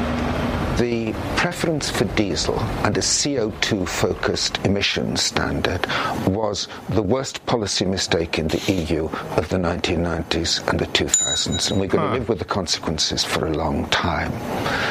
The Japanese and the Americans sensibly listened to the experts who said diesel is dirty because of nitrous oxide and particulate emissions. The European Commission listened to the industry, the European industry, which wanted diesel for marketing reasons. It's high time the authorities clamp down on diesel lorries belching smoke and smell. We've known for a long time that diesel can be dirty. But in the 90s, the focus was firmly on CO2, not air quality. As diesel's market share has risen, so too is air pollution. Okay, good backgrounder. I didn't realize that it was the solution to global warming. Yeah, another one of these failed policies because people are clueless. Yeah, NOx, is that nitrous oxide? NOx? Yeah, NOx, and let me explain this a little bit. This is the substance that causes air pollution, photoreactive air pollution that gets in the air. It gets into a bowl area like Los Angeles Basin. And it creates smog. It creates smog. Smog, right. The sun pounds on it and it turns brown, which is a version of the gas. It's not pretty. It's gaseous nitric acid. Yeah. It's horrible for you, and it's terrible stuff. And it's true air pollution. Now, we have been told, of course, that the CO2 somehow is air pollution. It's not. It's carbon pollution. Carbon pollution. Right. Carbon pollution is not air pollution. This is the bad stuff, and you can smell it on a lot of cars when it goes by. I'm very sensitive to it myself. Now, this NOx comes out of regular gas pipes too, but most gasoline cars have a catalytic converter. That's what it's there for. The catalytic converter that's between the muffler and it removes the NOx. It sucks the NOx out. It's got platinum in it. Mm-hmm. Now, why you can't just put a catalytic converter on a diesel car, I believe, and I don't know this, and I'm looking into it. I think it's a performance issue. The pressure of the exhaust is much more exact. I believe. I think you can deal with that. I think the problem is that there's so much soot, the particulate in diesel exhaust, that it clogs the catalytic converter and doesn't allow it to work. Okay. That's my belief. Mm-hmm. That's just off the top of my head. I don't know what the deal is, because it would seem to me you could dream up some sort of catalytic converter, retrofit all these diesel engines with that, and that would solve the problem that they're having, because they're going to have to remove these engines or something. We don't know what's going to go on. I'm even seeing on the Airstream forums people freaking out because they bought they bought a Volkswagen to drag their Airstream around, like, oh, now I'm going to get the switch back and I won't be able to to drag as much weight. And the consumers are very, very worried about this. Yeah. Now here's the kicker, and this is the thing that got me onto this story, because of something you said with this about about this being, why now? You asked on the last show. Why now? My initial, I'll just retread. My initial reaction was, okay, Germany is saying, oh, we'll bring in all the good Syrians. We're going to, come on in. They have effectively opened up the gates for all of Europe for these migrants to be trudging through on their way to Germany. But let's face it, they're Germans. The people hate the Germans, so let's screw with the Germans. Well, I can't prove that, but I can prove one thing. This scam was known about in 2014. Wait a minute.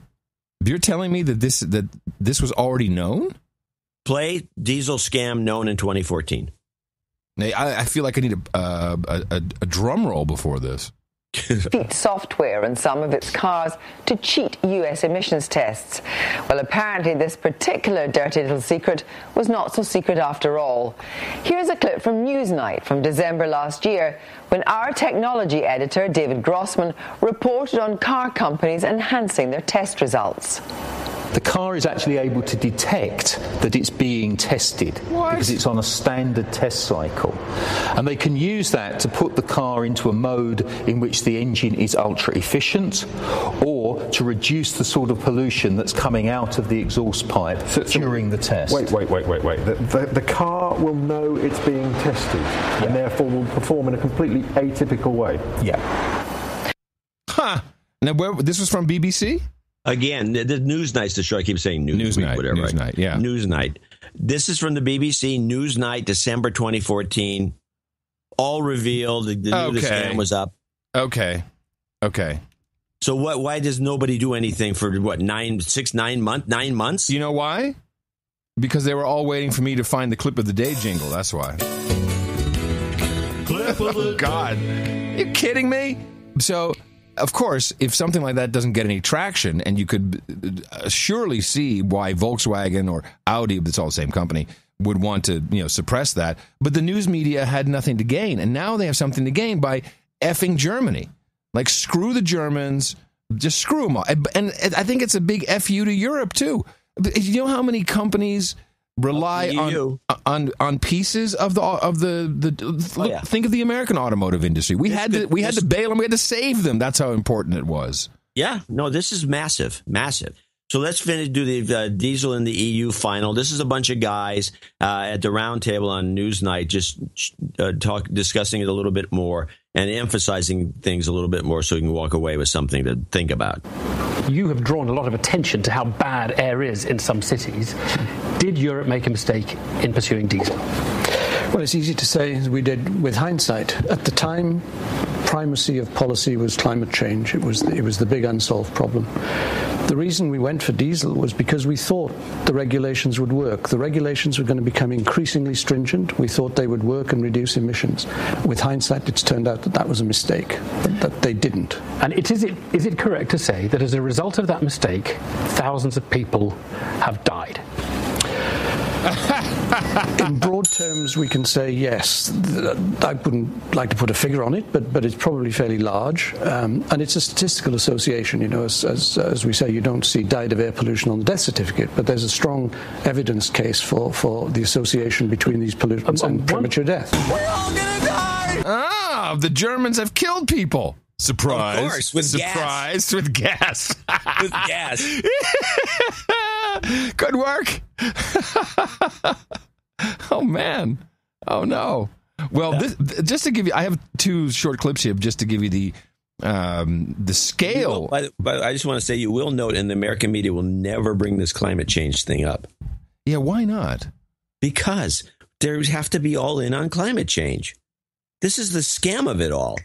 Oh, God, this is like a negative thing that happened when we tried to do something about climate change. Just shut up about it. For Volkswagen's US boss, the timing couldn't have been worse. A growing scandal coinciding with a launch that's been scheduled for months. What was the launch? Whatever it was, it didn't launch. So the timing is, diesel car. But this could diesel in the U.S. I have no idea. But this is also industrial espionage. That brings up all kinds of thoughts. Like, hey, they were about to announce something big. Oh, now let's screw them with something that was known for over a year. Despite the confession, authorities are not easing up. After a US probe found VW was cheating emissions tests on its diesel vehicles it wasn't a probe, it was whistleblowers from Silicon Valley who were all in on battery cars. The Jetta. Investigations have now begun in South Korea and Germany. Oops. There are even calls for an EU-wide inquiry. BGC's Mike Ingram says it won't just hurt VW, but Europe too. One of the reasons why Germany continues to do well as an exporter is that the consumers of their products tend to be quite price insensitive, and implicit in that is that they're buying quality. And again, the debacle at VW puts a question mark against that. As well as criminal charges in the US, Volkswagen could face an $18 billion fine. ICF Kursmakler trader Arthur Brunner. There is considerable doubt about this in the market because the events at Volkswagen will have to have consequences. We expect some changes in the leadership, and so the uncertainty is fairly big. VW shares slid to a 3-year low in early trading, while Monday's morning wiped $15 billion from its market valuation.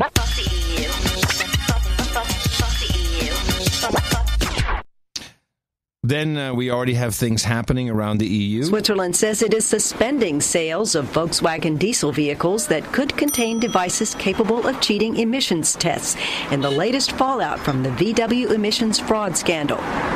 This after the car maker said 11 million vehicles worldwide were fitted with software similar to the kind that allowed the company to rig U.S. emissions tests. Can you imagine, John, but here's the policy is, give us all your weary, your meek, your people on the boats. Give us all the Syrians. We're going to put them in the factories. We're going to give them, a living wage. They're all going to be okay. This is fabulous. Come to Germany. And then, I'm sorry, we have to downsize our biggest industry because no one wants to buy our cars anymore. This is the death knell for the EU. This is like one big nothing to laugh about. No, well, it's kind of humorous. But what you've blown my mind to such a degree that this was on the BBC a year ago. This was known, and yet now the timing is. You got to help me. What happened? I don't know. I have no idea. Thank you for your help. I was thinking of your original thesis. It was now's the time to pull the plug.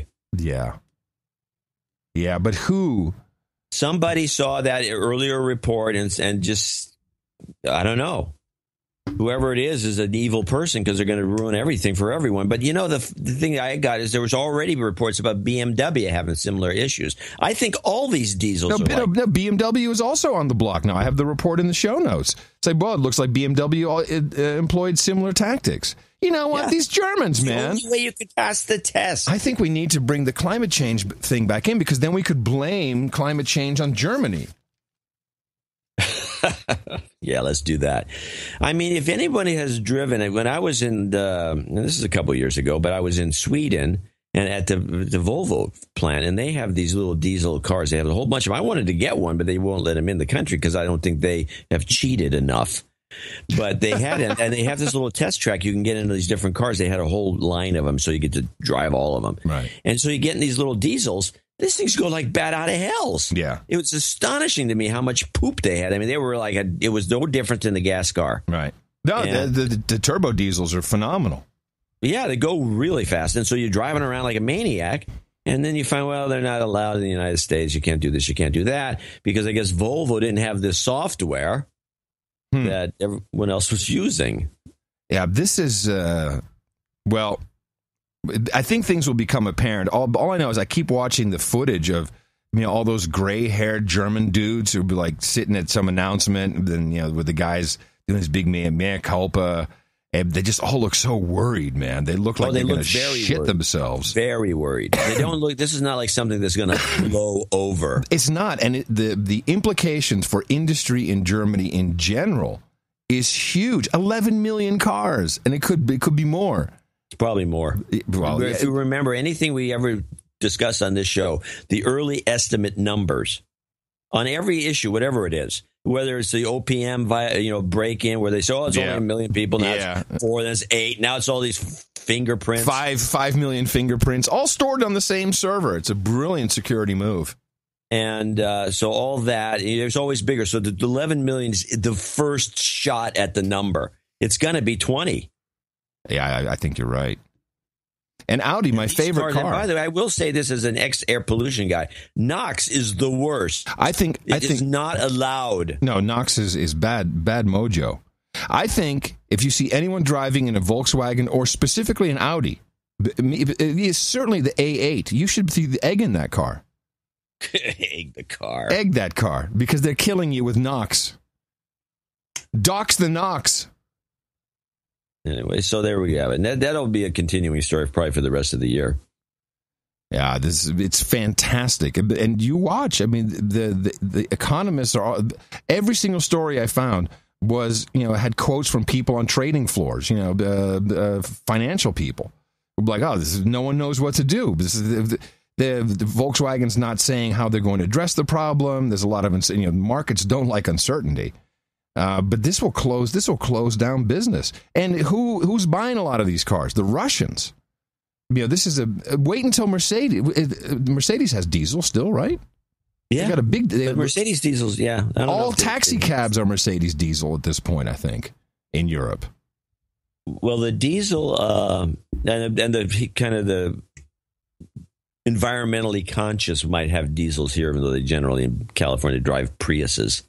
Well, California has all kinds of issues with diesel. They were forbidden to be sold at a certain point. Yeah, well, I'm sure they're doubled up on that. Well, while we're on the climate change, John, I know you're a big fan of Moby. I know you're all into his music and trance, and you like a lot of that stuff. And I'm not kidding, right? Not Moby so much. You don't like Moby? It's okay. Well, you're going to hate him after you hear this. And this is a script he's reading, which only becomes apparent at the end. But while you're listening to him, and actually you can find the clip in the show notes. It is a script, and he has the solution for global warming, which, of course, is the most important problem of our time. From my perspective, every other issue that we care about, whether it's education, human rights, environmentalism, they all pale in comparison to climate change. Because if the climate heats up and sea levels rise, every other issue we care about falls by the wayside. And from my perspective, one of the easiest ways to address climate change is animal agriculture. Because animal agriculture, according to the United Nations, is responsible for at least 25% of climate emissions. So if magically everyone on the planet stopped using animals for food, climate change would be decreased by 25% immediately. To put it in perspective, animal agriculture is responsible for more climate gases than every car, bus, boat, truck, airplane, motorcycle combined. So I choose to be a vegan. I'm not saying you necessarily choose that, but we need to understand that animal agriculture would be one of the easiest possible ways of dealing with climate change. So I'm Moby here in Washington, D.C. Thank you for listening. Why doesn't he just go all the way and let's get it over with? Let's kill all animals. I think he's kind of alluding to that. Kill all animals. Kill all animals. And I think we should start with kittens. Kill all kittens. Moby said so. Bastards. Kill all kittens. By the way, he did talk about rising sea levels. Let me just take a look. Yeah, how are the mudflats doing? They're still there. Oh, very good. There's a freeway, by the way, running alongside the mud flats, and I believe it to be at sea level zero. And I don't see any water wafting across it. I want to stick in the EU for a moment because, of course, the migrant crisis continues. And I will remind everybody they're called migrants because call them refugees, and then you have a whole different status, UN agreements, the Geneva Convention. People have the right to seek asylum, but if you keep calling them migrants, then you can just kick them out or not let them come in, or don't take an airplane, take a boat. But the EU now has a plan. Oh, thank goodness. EU leaders are pledging $1.1 billion for the United Nations and other aid agencies to help Syrians in the Middle East. They're also increasing funds to countries like Lebanon, Jordan and Turkey to help ease the factors driving Syrian refugees to risk their lives trying to reach Europe. European Council President Donald Tusk says the measures include much closer cooperation and tighter controls. Now listen carefully what Tusk says. It is clear that the greatest tide of refugees and migrants is yet to come. Therefore, we need to correct the policy of open doors and windows. This is very important what he's saying. We need to correct the policy because the big wave is still yet to come. This is like the kiddie pool. Wait until we get into the deep end of migration. We need to close the doors and close the open windows. Phew, sounds damn friendly to me. German Chancellor Angela Merkel, whose government's been accused by some EU states of fueling the migrant influx, also appeared content with the measures. The German government supports the European Commission's proposals. This means this is a first step, but we are still far from where we need to be. French President François Hollande wants other countries beyond the EU to take on a greater role. If Europe is a collective founded on values and principles, there are other countries, the United States and Canada, which also have to do their bit. So there it is. Screw Germany. Yeah, they brought it on. So Germany has to suffer. Well, that's going to happen for sure. Yeah. Now, they have suffering in their future. Over at the United Nations, this is, the United Nations has UN Web TV, something like that, and they have an RSS feed. So I've been, I subscribe to it. I'm following. It's a lot of crap ass video to sit through. But they've been doing this thing lately where they're bringing in celebrities. You got Michael Douglas, they're just one after another. And I think their whole plan of attack is bring in as many celebrities as we can until someone strikes a chord and then that goes viral, which clearly is not happening. But here's an example. This is Shakira, who will endorse anything for money, teeth whitener. You walk into a Walgreens, or you'll see Shakira she will promote anything for money. And honestly, if I were at the UN, I'd invite her over too. She's hot. It is without a doubt one of the greatest humanitarian crises of our time. Now, of course, she's reading, as a good celebrity spokeshole will do. And what is she? Wait. You're not going to give us a clue as to what she's talking about? She's talking about migrants, the refugee crisis. Migrants, okay. Yeah. Well, I'll start it over so you can. Yes, of course. This is a block. This is a package of clips. It is without a doubt one of the greatest humanitarian crises of our time. And the image of that little boy washed up on the shore is a tragic one, and one that we shouldn't ignore and shouldn't forget. And it should humanize the plight of the refugees. This is a script that has been written by someone who's frustrated that the little boy thing, it's a short-lived life. It fizzled out kind of quick. It didn't really do anything, because we all know ultimately who's responsible for this, right? Putin. Well, Putin, Assad. Yes, I mean, Assad is the guy who has to go. Assad's the reason that little boy was. Yes, and listen to her final words in this script. Because children should not pay the price of war, and because all of us have a responsibility today, and we cannot escape it. Not the leaders of the world, and not us as civil society. We need to come together, and we need to demand a just exit to this humanitarian crisis. A just exit to this humanitarian crisis. Hello? That means one thing and one thing only. Assad. A just exit for Assad. This is so obvious. They're giving these stupid celebrities these scripts. Listen to this little kicker at the end here. When she's done, and then she's posing for the cameras, and the photographers are telling her how to turn and how to twist. Stand, yeah. We've been practicing this show for a long time. Okay. Face front. Okay. This way. One second. Yeah, front. Okay, good. Yeah, great. Thank you. Good work. Here's your check.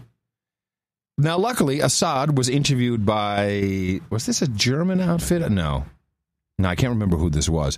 And Assad explains exactly what is going on in 20 seconds. Regardless of the accusation that those refugees are fleeing the Syrian government, what they call it regime, of course, actually it's like the West now is crying on the refugees with one eye and aiming at them with the machine gun with the second one.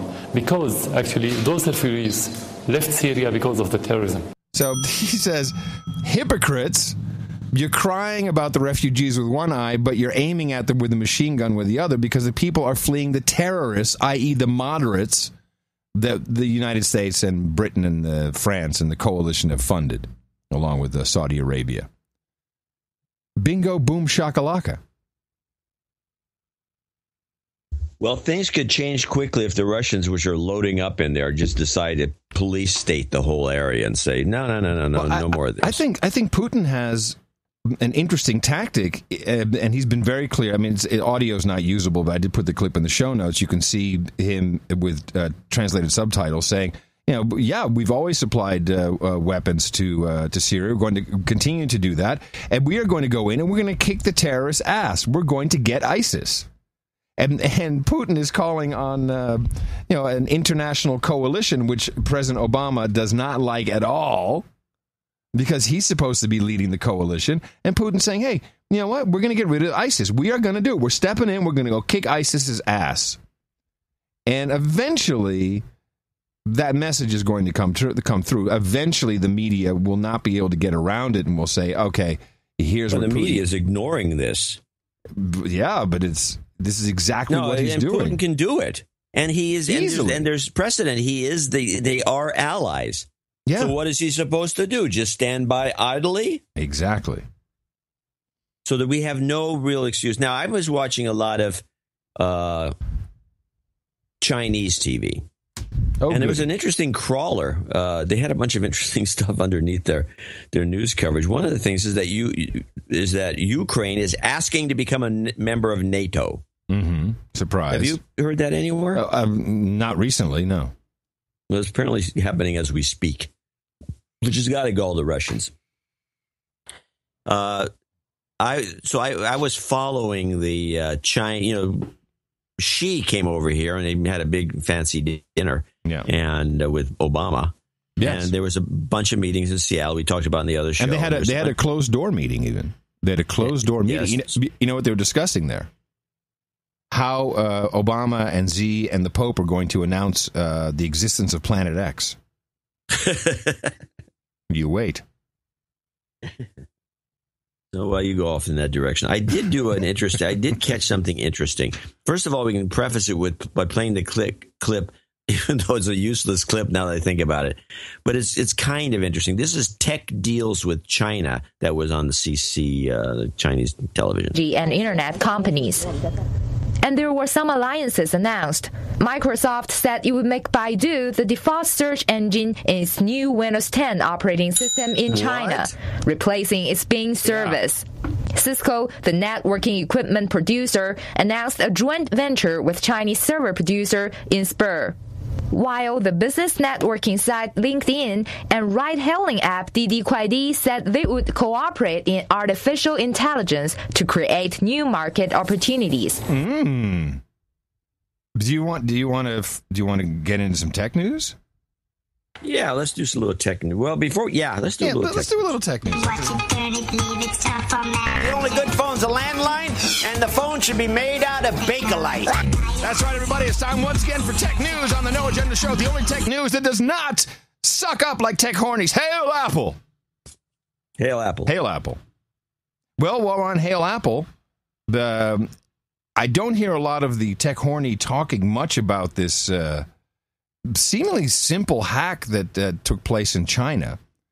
where malware was baked into a copy of Xcode, or what is being, I guess the malware is called Xcode Ghost, and it has infected, so far to date, we know 39 of the iOS apps, which are supposed to be entirely safe, and Apple takes care of you, and they check everything. Because Apple checks everything. And it includes WeChat, which, of course, a lot of people in the U.S. use, as well as the Chiners. But the one that tickled me is Perfect 365.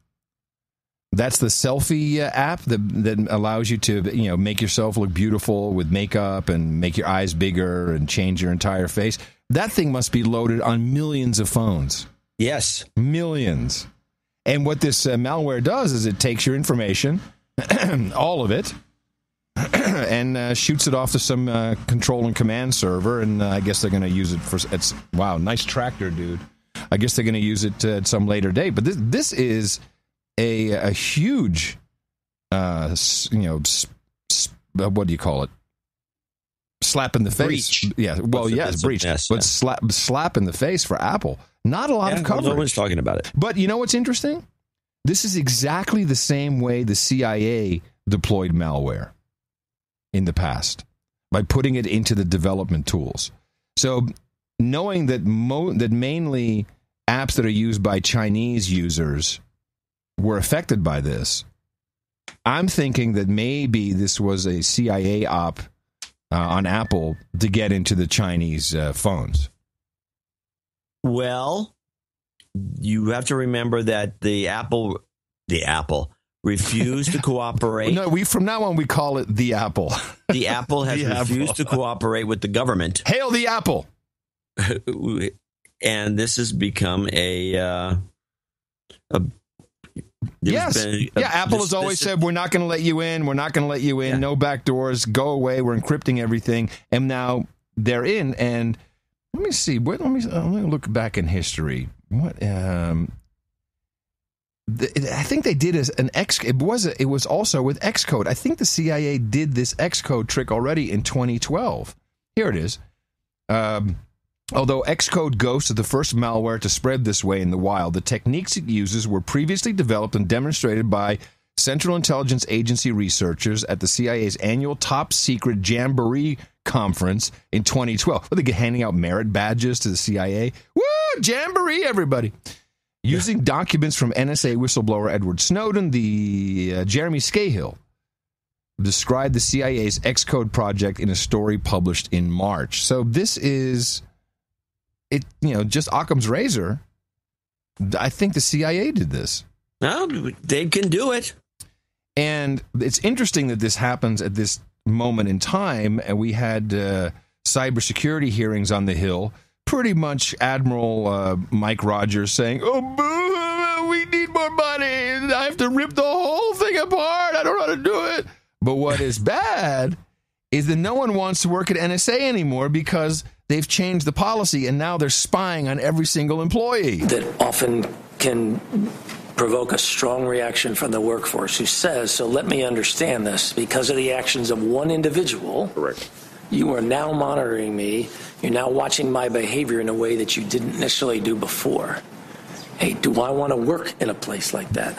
No. Well, no. I have a little insight on this. Okay. At a recent meeting with our economic hitman. You spoke with him. Good. Who was a very connected in the intelligence community, it appears. I didn't know how much connected until we had this chat. But so you actually left the house? I do leave the house once in a while when it's something important. Okay, gotcha. Like when the flag's up on the box. Do you have to be holding a copy of the New York Times? To go to Berkeley to meet him? You have to have do you have to have a carnation? Yes. A carnation in your buttonhole? Flower. And so, do you sit on a bench back to back and talk to each other? How does that work? Yeah, Just set the stage. Set the stage. So he says his son and daughter, I guess, especially his son's been solicited. He's in college and he's been solicited by the agency, and there's a couple of things. First of all, his Russian girlfriend that's been keeping him from listening to the show and helping us, not really a Russian, but she speaks perfect Russian and she has red hair. Well, is she hot?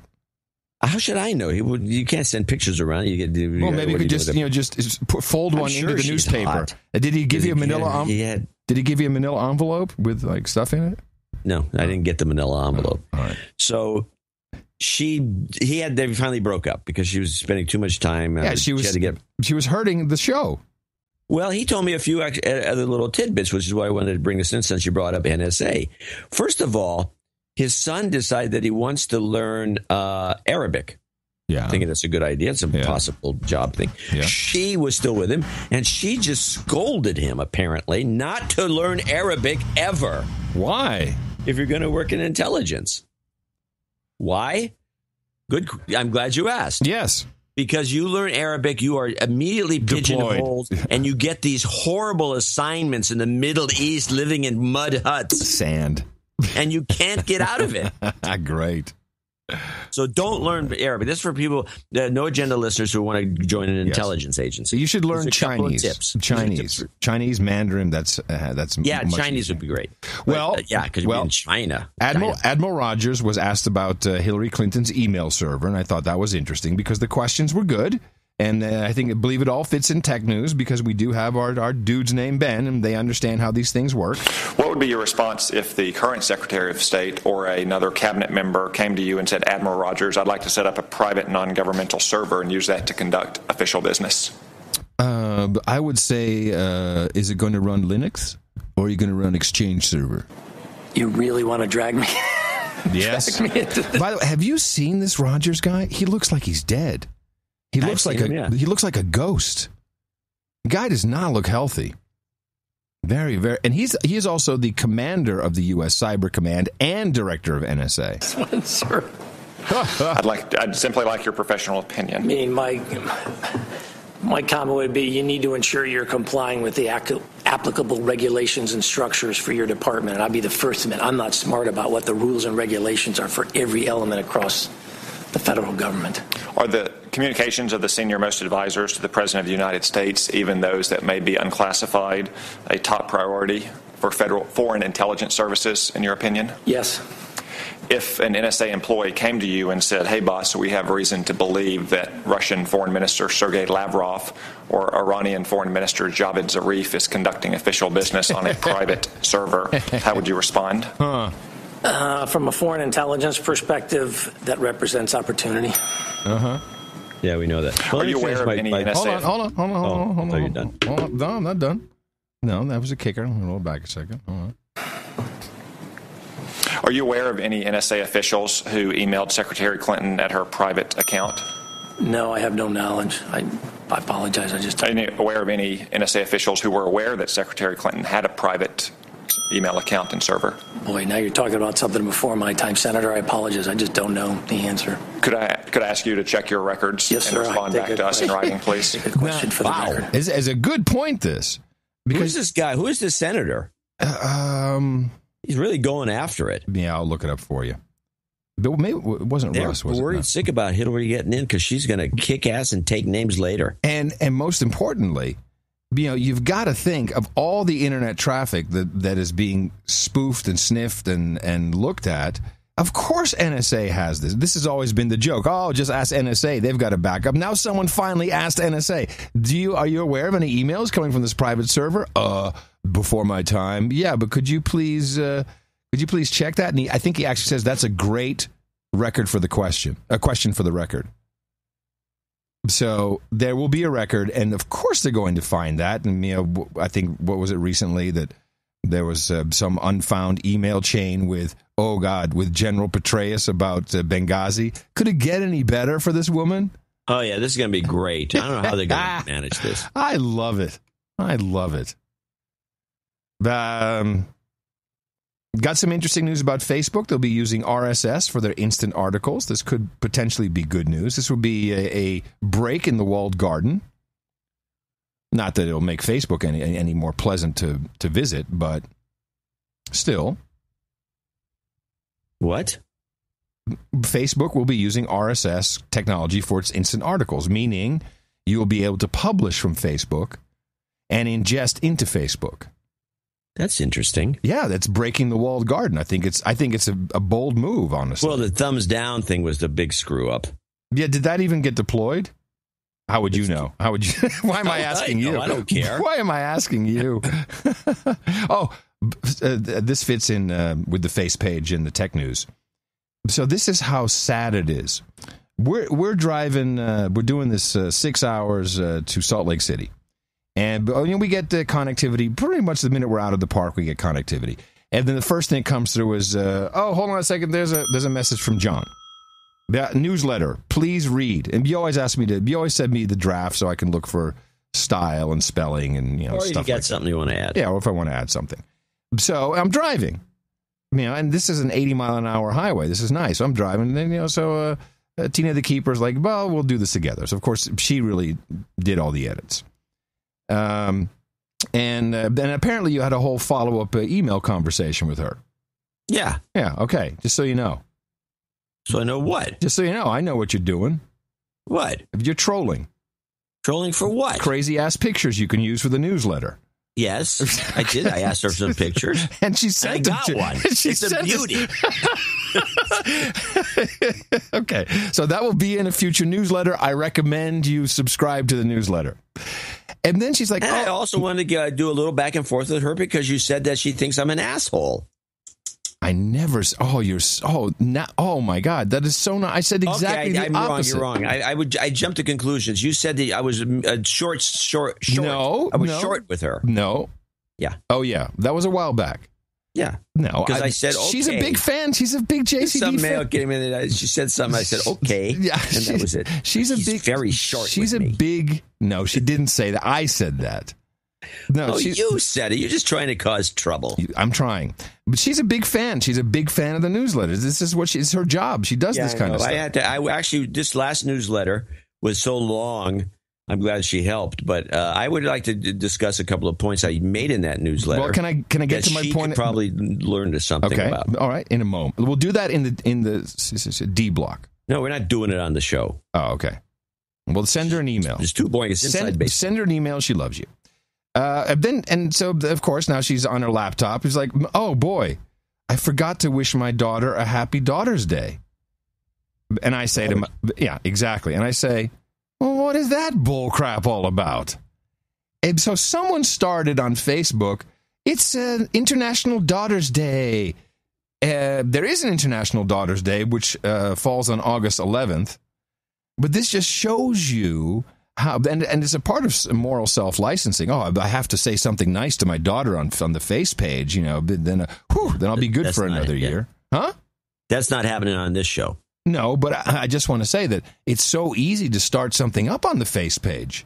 Yeah. Everyone's all, I love my daughter, but my daughter, she's the best thing that ever happened to me. Meanwhile, asshole kids. We know what parents really think. Yeah. So we should think about starting something up. Something fun. National No Agenda Day. Yeah. Oh, yeah. Yeah. No, I mean, it has to be something that'll get legs. But at least that could get legs. Yeah. Send photos. You got anything else? You got anything else? No, I think The only good phone's a landline, and the phone should be made out of Bakelite. That's right, everybody. That's all the tech news you need. That's all you need. I got a little tech news, but I'll just as an afterthought. Okay, hail the apple. Now, C-SPAN does this once in a while, and I'm very suspicious of C-SPAN. I think they do certain things just for and I'm not going to say it's for the intelligence community or maybe some spies or industrial guys or whatever. But once in a while, they and I think maybe it's just lazy. I'm not sure what they're up to. But they put on a camera on the walkway to the state dinner with the Chinese guy. Oh, I didn't see that. Yeah. The Chinese guy. The Chinese guy. The Chinese guy. She. So she is. They show him coming in the back. He came in the back, and then they have these people coming in. They're announcing them. A bunch of people they don't announce. But this was a very interesting group. It's getting us to the point. This was mostly tech people. Mm-hmm. It had Nadella and his wife. John Lasseter came rolling through with his wife. Gates was there. I didn't see Gates. He wasn't in the walk-in. I saw Gates. Yeah. Gates was not at the lead table. The interesting thing about the lead table, the main table, where Obama sat in the middle facing the audience behind, and with the podium behind him. The Chinese, Xi's wife was on his left, and he never looked at her. I thought he was snubbing her. His wife was on the other side, then she was next to him, I guess. And then his wife, then Michelle. And then you couldn't recognize anybody except I could see that directly across from Xi was Tim Cook. Tom Collins. He came in as like an honored guest. And who do you think he'd bring for a date? Hold on a second. This is I like this a lot. Now, we know that Tom Collins is gay, but did he bring a man? You have to give me that. You're going to ask me questions. Okay, I'll answer one. Yeah, did he bring a man? One question. Is it going to be that? Is that going to be the question? That's the question. No. Then he brought a woman. Wow, this is I'll give you a second question. Okay. Okay is not the question. I get to ask. Was the so it was a woman, I presume. Wait a minute. Was it Caitlyn Jenner? Oh, that would have been fantastic. I guess I'm wrong. That's too bad. Okay. And by the way, that's not a question. That is a guess at the answer. Well, how many guesses do I get? I'll give you 2 more. Okay. Tank Girl, Miriam Jouar. Oh, come on. At least try to get a real question, a real answer. Well, Megan Smith. Oh, that would have been a good idea. Because they'd never go home and have sex. Megan Smith there. No. Well, ex-EPA head Lisa Jackson. Oh, no. Of course. She's the spokeshole for the Apple. Oh, I forgot about that. Oh, wow. Damn. Oh, she just lorded it over everybody. She's coming in there. Oh, I bet she was walking around like her shit don't stink. Did Jeffrey Katzenberg come in with a man or a woman? With a man. Of course. Yeah, his husband. Yeah. I guess. Yeah. And let's see, who else was there that was of interest? A couple of people just blew in. Some people stopped and posed and did this and that. It was actually quite interesting. But was Mark Cuban there? Was Mark Cuban there? I didn't see Mark Cuban. Yeah. At least he wasn't during the part they allowed us to see. Wow. Then they went in and we just listened to Obama speak, and you couldn't recognize anybody. It was a dim room, so it was useless for intelligence at that point. I do have one last story for the tech news, although we kind of close out the segment. It's no matter how well we deconstructed it, no matter how many people turn up and say, and credible technology people say, this is bullcrap. No matter how many times we point out the relationship between the kid's sister and the Council on American Islamic Relations, and the timing of everything, and the fact that there was only a 10% Caucasian population amongst the entire school, the mainstream media has just gone all goo gaga for Ahmed, for Clockboy. You think that one of the networks, I've been following this, trying to find a network that would have the guts to do a mea culpa. No, not going to happen. But they're not going nuts. They're just dropped the story, the 3x3. Oh, okay, but I'm seeing nothing but it's continuing on cable news. No, the 3x3s have all dropped it. Okay, well then it's just a little just a little blip at the end here. But Clockboy goes to Google. 14-year-old Ahmed Mohammed is a star at the Google Science Fair in California. Let's take a selfie. Students and adults are all eager to have their pictures taken with him. It's quite a change from a week ago when the 14-year-old was arrested and then suspended for bringing a homemade clock to school. But if officials in Irving, Texas don't want him, others do. I'm a teacher, and that is the kind of kid you want in your class, right? That kid that is inspired, that wants to go out and do lots of cool things. Google promptly sent him an invitation to their science fair, where he got to meet with fellow nerds from around the world. Nerds. I think it just makes us glad that he's having a good time and that he can be with kids that are interested in the same things that he is. Next, he's scheduled to meet with that girl. By the way, is a like a VP of marketing at Google. Listen to it. She's 12 years old. That he is. Next, he's scheduled to meet with officials at the United Nations. Not bad for a teenager who likes to play with circuits. Oh, circuits. Have you heard this kid talk? Yeah, of course. He sounds like an idiot. Yes. Correct. He sounds like an idiot, and then all he does is tear stuff apart. And they keep dressing him up in that NASA T-shirt. That thing's got to be smelly by now. I mean, or did NASA send him a whole box? I can see why he was sent by his sister to do all this stuff. Oh, it's so easy, so easy. Oh. Now, you heard he's going to the UN. The UN is...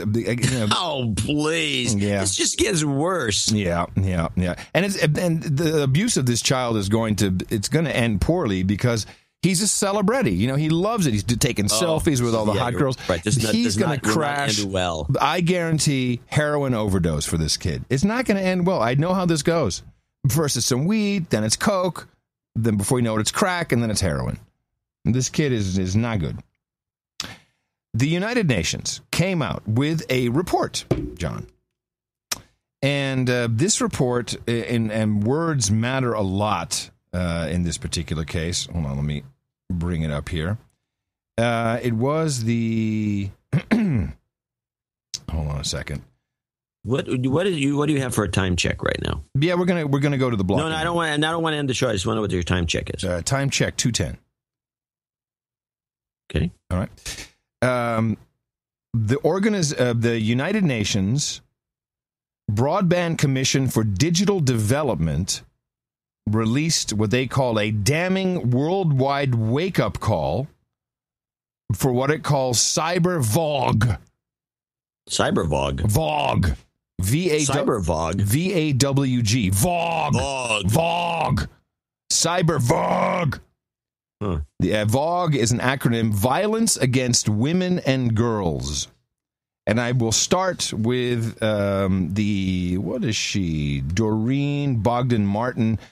She is a member. She's with the ITU, who, of course, sometime in the future will be in charge indirectly, but in charge of the ICANN, the assigned numbers and names, and pretty much the administrative part of the domain name system, certainly the registration system. And here is her little PR ditty on this report, which you must read, copy in the show notes, of course. This new report by the United Nations Broadband Commission for Sustainable Development comes at a critical juncture in the explosion of online apps and services. Explosion! Hardly a day goes by without some new story in the media concerning cyber violence against a girl or a woman. Now, cyber violence. Violence is the first three definitions in the dictionaries I consulted. Violence is really associated with physical contact. I would think so. A bomb blows you up. I think that's violence. Yeah. I think somebody coming over and punching you in the nose, that's violence. Now this is somebody shooting you. This is very, very important. That this is now the United Nations. They don't do crap, but they do set up all the other believers and the bots to get on board and oh yes, violence against girls and women, violence on cyber violence. The problem of online violence has become a pandemic. I hit you. Do you feel it? Online violence has become a pandemic. It's become a pandemic. They love the pandemics. Oh, yeah. And women and girls are more often the victims. Well, at least they're I'd do her, which is commonly seen in comments. I'd do violence. That's violence. That's yes, and you will find out why. It's a big part of the VOG. Our research suggests that 73% of women on the net have already experienced some form of online violence. At least women are ahead in something. That's good. My own agency, ITU, is based in Europe, where our research indicates that 18% of women have experienced a form of serious internet violence as young as the age of 15. Serious internet violence? What's the difference between serious and minor? What What are you going to say? Serious internet violence. What is serious internet violence? We're going to find out in a moment. And that's a shocking figure when we realize that this corresponds to about 9 million women. Oh no. In this report, we're arguing that complacency and failure to address cyber violence could significantly impede the uptake of broadband services by girls and women worldwide. The net is an amazing resource for female empowerment, and we need to ensure that as many girls and women as possible benefit from the amazing possibilities it offers. So cyber violence comes down to speech, and this is an anti-free speech thing, which is very important for everyone to adopt. We shouldn't be talking about anything. I'm surprised this show is allowed to be on the air. Well, for instance, the things that come out of my pie hole often could be considered very violent, and the solution, look for this term, is an effective TOS. Effective TOS. That's the term we need to be on the lookout for. Terms of service? Effective terms of service, yes. Which describe very well what you can and cannot say. And, of course, Reddit was, I would say the canary in the coal mine on this. And as we all know, that douche woman was kicked out because she was a woman, not because she was a shitty CEO and a liar. But who should appear at this UN meeting with about this violence towards women but Zoe Quinn? And now it all comes together for me. Do you know what are you doing? I'm trying to add dramatic sounds. We don't have enough dramatic sounds. Okay. All right, good. Well, I like it. A little closer. Oh, sorry. And do accents, accents. Do you remember who Zoe Quinn is? The name, I'm trying to, without looking it up, I'm trying to dig through my gray cells, but I can't come up with it. I've heard of it, though. Gamergate. This is... Oh, God. Yes. Finally, it comes to a head. This is the grand poobah of social justice warriors, Zoe Quinn. You want to find out about her, you're going to have to do your own research, because I'm not even getting... we have no standing in the gaming world, but... This is the woman who... I want to interrupt you. We sure got a lot of flack for not covering it. Well, I think some of that now, in a way, is justified, because this is the culmination of the efforts of the social justice warriors who, fight against triggers and trigger words and all these things you can and can't do. I'm just going to play until we can handle it no more. They give Zoe the floor. And just listen to what she's saying. We deal a lot with triage, so people come to us when things have already gotten to the worst. And I can tell you right now that one of the most effective things we see is an active and humane response on tech partners' side. That is one of active and humane response on tech partners' side, John. This is going to get great. The most effective things, and it's also often sorely lacking. This requires proper moderation, which takes into account things like intersexual feminism. Intersexual feminism. What the hell is that? I want some. I'd like 3 pounds of intersexual feminism. I think it's where you can be a woman when you're a man. Or if you think you're a woman and you were a man, want to be a man. And we triage you. She triages intersexual feminism. So terms of service taking into effect things like the fact that trans women often face a very specific type of violence called dead naming, where people post pre-transition names in an effort to intimidate, harass, and endanger their lives. Things like they need to be trained in things like the way domestic violence can manifest online, because the viral nature of the internet can take all of the goodness about things like marketing, things like grassroots activism, and apply it to domestic abuse just as easily as you saw in my case. Now, what's interesting about this Zoe woman is she has all these rules and things that need to be stopped and people need to be protected, yet you're going to hear in a minute, she herself wants to be protected because she's a warrior. And we need to have, of course, we need to protect people who are, doing good, but who is going to determine whether you're doing good or bad is ultimately the question. Or maybe you didn't, but yeah. Well-trained responders, and that requires... You hear what she says? This is a little ego bitch. She said, oh, sorry, that was violent. She's like, maybe you heard about my case. Well, maybe you didn't. Maybe you didn't hear about my case. My case is so important. As you saw in my case, or maybe you didn't, but yeah. Well-trained responders, and that's not just in tech companies, but as well as law enforcement that don't end up re-victimizing the person dealing with this, as is so common in domestic abuse and other sorts of abuse, which is also, again, not often found.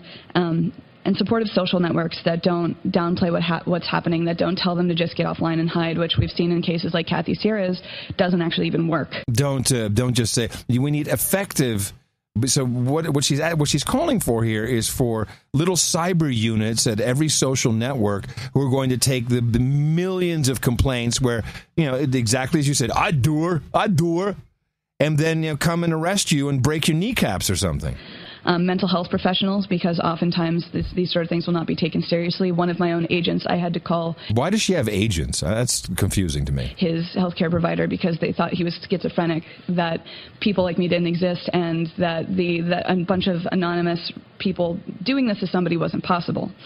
In terms of prevention, education about even just digital self-defense, since we are so far behind on this issue, can keep people safe, whether that's training people on what doxing is, which is when people find your home address and post it online. I'm pretty sure she is guilty of doxing herself, as an aside. Encouraging further action against you or to intimidate and harass you. And now here it comes. Things like swatting, where people call in false police reports to your local... I don't think we need a cyber police for swatting. If you do that, then, that is something that takes place in the real world. There are all kinds of laws against doing that. Yeah, that's a real world problem. It's not a cyber anything. There's no cyber involved. VOG. There will be people erroneously dispatched to your location to harass you further. Just basic things like digital security. A lot of people probably, maybe even in this room, probably still use the same password for everything. And in 2015, we have no excuse to keep doing that. We also need to see, again, these effective terms of service that take all of the different ways that different people from different layers of marginalization or geographical location experience online harassment. Marginalization. Oh, John, we're so freaking doomed, brother. We're doomed. We need people that are actually belonging to these demographics working in these departments, so it's not just an echo chamber of a bunch of people. Here's where she's shilling for a job. She keeps saying, we need good tech partners. We have to have the right people in the tech companies. Cyber police. That's what she's talking about. Cyber police. That are already in tech, deciding what happens to the rest of us. Proper legislation that talks to people like me and people that live and work online, that doesn't destroy vital things like anonymity. Here it is, anonymity. So we need anonymity, but we need to be able to find out who was being anonymous. And that talks to people like me and people that live and work online.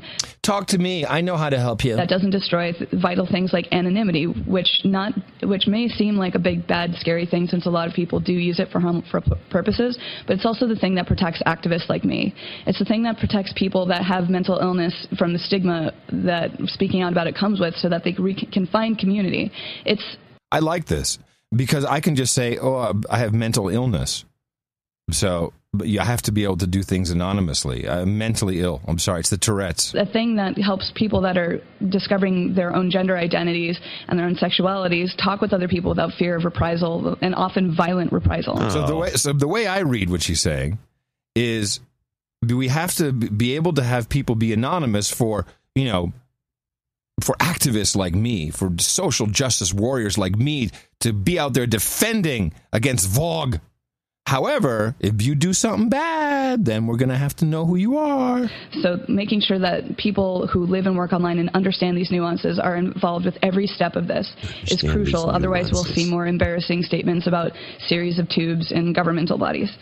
Oh, hello. How many years ago was that? Hello, 1980 call. They want their stupid senator back. We need people to actually enforce their own terms of service and shut down bad actors, bad faith websites.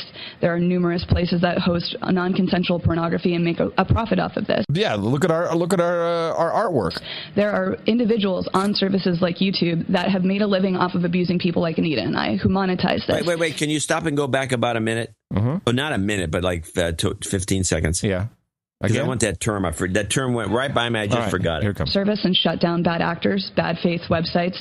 There are numerous places. Bad faith websites and podcasts. Bad Faith podcast. Bad Faith. Faith. Host non-consensual pornography and make a profit off of this. There are individuals on services like YouTube that have made a living off of abusing people like Anita and I, who monetize this, who see the mobs, who aren't anonymous, who raise their funds this way to continue attacking, stalking, and harassing us because it's a cottage industry at this point. And all of these things need to be taken into account and might be difficult to understand from the outside. So if there's one thing... Okay, you win. I was going to play a little piece of a trailer of a movie that just came out that is being abused for this very same... I think we should do this as a feature more often. Play some horrible person rambling on in the most obnoxious way and see who could take the most of it. Well, there was 26 seconds left and you couldn't I'm sorry, you win. I said you win. You win. Do you want to hear the movie? This is great. I might as well hear it. Yeah, you might as well. So there's this woman who has some real shitty disorder. She can't gain weight, so she's like a stick. And you've probably seen her, and her face looks it's a horror, but it's hideous. She's hideous. She's a sweet girl. I think she did a TED Talk in Austin. Man, I'm being Vogue, baby, and. She met a filmmaker when she did this TEDx talk in Austin. And this is the movie, and this explains exactly what the problem is. And it's such a sad story when you see this poor girl, the way she looks. You want to be all in on, stopping bad faith websites. A documentary on the life of Lizzie Velasquez, once cyberbullied as the world's ugliest woman, follows her on a 26-year journey from childhood to motivational speaker to present-day activist, taking the discussion of bullying to Capitol Hill and urging lawmakers to take action. The 58-pound Velasquez was born with a syndrome that prevents her from gaining weight. At the age of 17, Lizzie found a YouTube video dubbing her the world's ugliest woman and had more than 4 million views. Just pick up a gun in my life. And I sat there and read every single comment. I don't know why I did it. I just couldn't stop. I think in a way I was just so desperate to find a nice comment or find someone who was sticking up for me, and I didn't find it. Struggling with her own identity and issues of fitting in, Lizzie eventually became a passionate public speaker. Well, I could go on forever, but the point... I doubt that, because generally speaking, somebody will stick up for anybody. Yeah, I doubt it too. Of course, in a comment list, there'll be somebody in the saying, "You guys are cruel." Yeah, which is what you could come in and say. And I guarantee someone put in the comment, "I'd do her." And some asshole would do that too. You're right. I'd do her. Absolutely. Both of those things. But the point is, this happened on YouTube. I mean, you should get rid of YouTube. I mean, the problem is our brains are not set up for what is happening to us. We still have tailbones. We are not prepared for this type of interpersonal, interhuman communication. Witness the face page. That's filled with it's a cesspool. It's a morass of muck. It's shit, but it's what it is. Get the hell off. I'm sorry. I'm going to say, get off. Don't read it. And of course, Zuckerberg was in Seattle, and then he was also at the dinner with his wife. Yeah, who speaks Chinese. Who's a vegan Chinese, and I don't want to be disparaging. But she's obviously not the vegan of the type that eats vegetables. She's a starchitarian because she's way too big. And which is common. Starchitarians are all over the place, but they consider themselves healthy. She eats potatoes. Well, it's more like Cinnabons, if you ask me. But he learned Mandarin Chinese just so he could speak to this guy. Which the guy's not an idiot, so he could probably learn it with intensive, he's kind of, again, one of those guys like Gates who can focus well, and he learned the language, and he spoke with Xi. But the whole point of him learning Chinese so he can get Xi to say, yeah, okay, Facebook, you can come into China. And you know what Xi said? Man, your bitch better lay off the Cinnabons. She's getting heavy. Just saying, I'm not trying to be critical. All right. Just pointing it out. I'm going to show my support by donating to No Agenda. Imagine all the people who could do that. Oh, yeah, that'd be fab. Yeah, on No Agenda in the morning.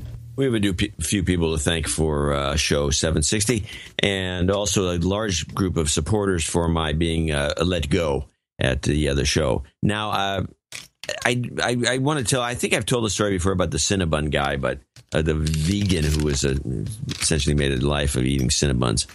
Gary Howell, I want to thank him. $189.48, which includes the $89.48, and from Houston, Texas. As he puts it, it includes a severance donation. Valnonymous, $135.79 in Tampa, Florida. Carlin Watts, $135.79 in Melbourne, Florida. Richard Troiano in Folsom, California, 12345. Frank Montville in Milwaukee, Wisconsin, 12345. And we have, I think I missed a douchebag call out. Oh, yes, you did. Hold on. From Richard. Been far too long since I've donated, so please de-douche me. Oh, do that. Hold on. You've been de-douched. And he'd like to make the following douchebag call-outs. Josh Reynolds. Douchebag. Sarah Elzia. Douchebag. And Rachel McIntosh. Douchebag. Very good. Frank Montville, I guess, in Milwaukee, Wisconsin, 12345. Daniel Woodleaf in Pittsboro, North Carolina. Regime Books. In Coolbinya, Washington, WA, Western Australia, 12345. Kevin McLaughlin in Locust, North Carolina, 12345. Donald Borowski, Sir Donald Borowski, to you in Spokane Valley, Washington, 12345. I have a note I have to read because it's from Starfleet Command. No, it's the Intergalactic, what is it? Says United Federation of Planets, Starfleet Command. Starfleet Command. Starfleet Command. Hold on a second. Incoming message from Starfleet Command. I am one of those obnoxious listeners who makes demands in return for a donation. For my contribution, I demand that you provide me with the best podcast in the universe. If you choose not to comply, I return my donation immediately. Sir Donald of the Fire Bottles. All right. WA60MI. 73s, KF5, SLN. Okay.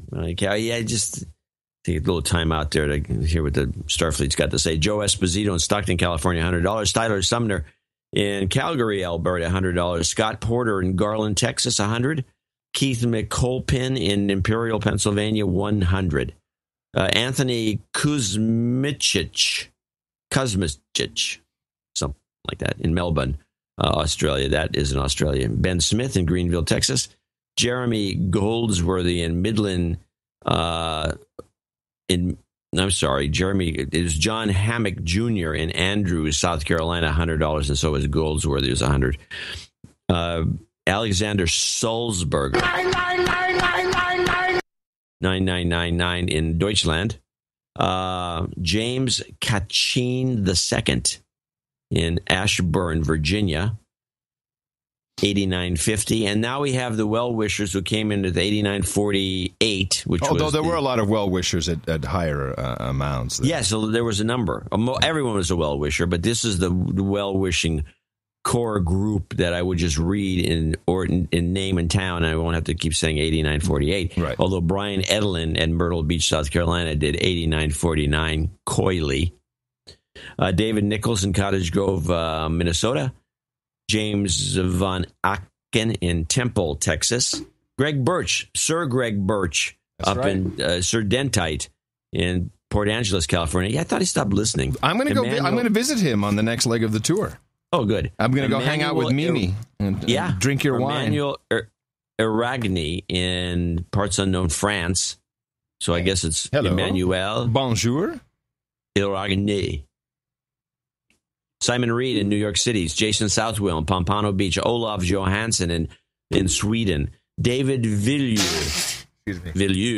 in Concord, California, $89.48. Borislav Marinov, Sir, in Trabuco Canyon, California. Tim DeWarren in Round Lake, Illinois. Yeah, these comments, we're not going to read them, obviously, because it's just too much. But I'm saving these for my book. These are great. Yeah, there's a lot of good comments that were made, I have to say. Really endearing. A lot of them. I even got some goodness splashed on me.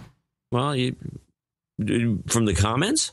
Yeah, people saying nice things and nice things about the show and about me as well. I like it. I felt really good for you. Kwong Lu in Santa Ana, California. Sir Stephen Bowe, Baronet from Clear Lake, Wisconsin. Stephen or Stephen Schwartz in Schertz, Texas. Florian Dvorsky in St. John's, Florida. A lot of new names, by the way. Rick LeBlanca in Hope, Rhode Island. Sir Mike Knight of the High Places in Colorado Springs, Colorado. You must have seen him at a meetup. Sir Otaku again from Louisville, Texas. Sir Schmitty in Richfield, Minnesota. Dame Francine Hardaway from Half Moon Bay, California. Oh, Dame Francine. Dame Francine from Half Moon Bay. Tom Schuring in Wheelers Hill, Victoria, Australia. Hung Kobe in Hong Kong. Sounds like a fake name to me. Hung Kobe Hung. I'm Hung Kobe. Stephen Myers in Austin, Texas. Benjamin McGinnis in Pickerton, Ohio. Sir Evergreen in Evergreen, Colorado. Mike Litke in Tinley Park, Illinois. Matt Litke. Matt. I said Mike. Yeah, but it's Matt. It's Matt Litke. Sir Middlemas in Harrisonville, Missouri. Sir Brian Ferguson in Foothill Ranch, California. Michael Lopresti in Middleton, New York. Baronetess Janice Kang in Milpitas. Sir Thomas Nussbaum, who's got a neighbor that's trying to compete with him. Yeah. In Virginia Beach, Virginia. John Grumling in Battlement Mesa, Colorado. Was he at the meetup? I don't think so. Tom Moser in Bloomington, Illinois. John Anderson in Youngsville, Louisiana. Robert Slat, you think? In Glendale, Arizona. Yeah, Slat sounds right. Jason Rosenfeld in Kinnelon, New Jersey. Wesley Forney in Las Cruces, New Mexico. Joseph Kelly in Baytown, Texas. Joseph Frost in Wooddale, Illinois. Rob Leggett in Cranbrook, BC, Canada. Over by Spuzzum. Mark F. DeWitt in Saudi Daisy, Tennessee. I love some of these towns. Saudi Daisy. Nicholas Oman in Thief River Falls, Minnesota. Sir Richard Gardner in Chicago, Illinois. Jason Verner in Schertz, Texas. Is that two people in Schertz, Texas? Brad Pearson in West Winchester, Virginia. Daniel Foster in Maynardsville, Tennessee, or Maynardville. Timothy Brashears in Cookville, Tennessee. Comes in quite a bit. Colomona Meyer in Capsaucin, Washington. Kapowsin, that's got to be it. John Vale in Pennsburg, Pennsylvania. Timothy Chang in Somerville, Massachusetts. Jason Daniels in Dallas, Texas. Doug Cook in Guthrie, Oklahoma. Sir Ted Hosman in Elk Grove, California. Radu Pertuk in Grosse Isle, Michigan, I think. Gary Barnick in Glendive, Montana. Kirk Sothoff in Novato, California. Kenneth Learman Jr. in San Diego, California. David Hoffman in Enola, Pennsylvania. Dame Astrid, or Duchess of Japan. Yo. Where the C stands for chick magnet. I shall write that one down. I'd rather stick with the Guardians of Reality any day. Damien Taman in Perth, Western Australia, the favorite town of mine that I've never been to. Sean DeSantis in Fort Pierce, Florida. MEK, methyl ethyl ketone, from Cherry Hill Township, New Jersey. Hamilton Morris in Mesa, Arizona. The law offices of Jason Petrie, PC, in Rock Springs, Wyoming. Probably owns the town. Hey, so we've got a lawyer now. We can, if we need to get bailed out.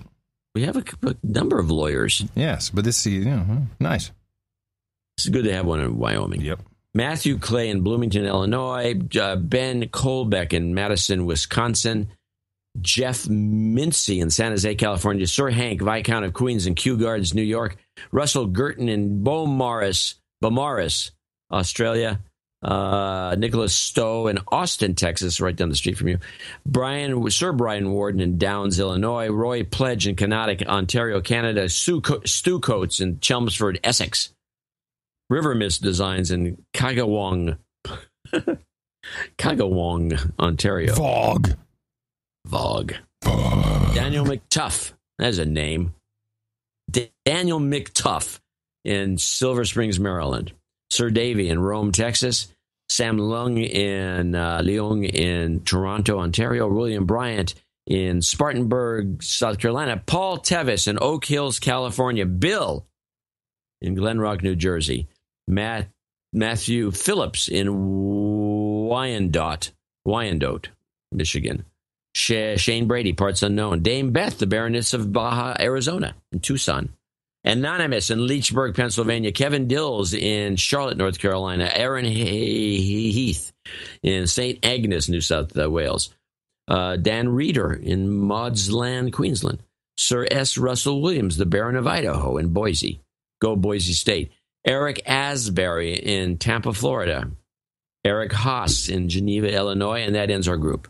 Nice group. Thank all these people for getting in on this severance pay. I love it. And we do have some leftovers here to follow up with. John Terrata, 6969, has never given up on that. He is in Pasadena. James Romano, New Fairfield, Connecticut, 6660. David Charton in Vancouver, Washington. That's where I get my computer from. $65. Sir Brian Warden in Downs, Illinois. Kevin Dills, 6432, along with Brian, 6432. Charlotte, North Carolina. Jevin Joseph Martin in Marquette, Michigan, 5678, which came in as a check, I think. Geek Rolling in Pasadena, California, 5559. Thomas Lane, 5510 in Vista, California. Gabriel the Brazilian in Manchester, New Hampshire, 5510. That's a cool name. I'm Gabriel the Brazilian. Brian and Susie Morris, Liberty, Maine.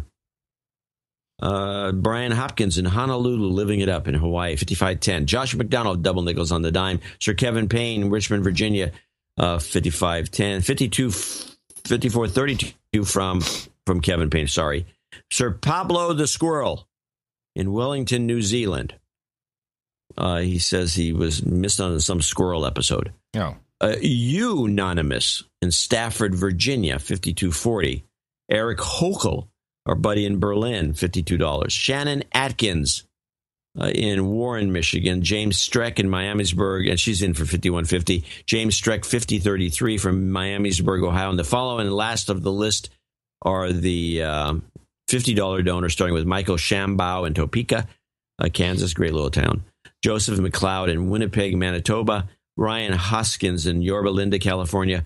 Daniel Torrelio in Charleston, South Carolina. Ross Turpin in Troy, Kansas. Gerald Inabene in Union, South Carolina. Peter Tote, Sir Peter Totes, to you, $50, parts unknown. Jezza Jumped in Melbourne, Australia, 50. Shad Rich, 50, parts unknown. Donald Napier in Chicago.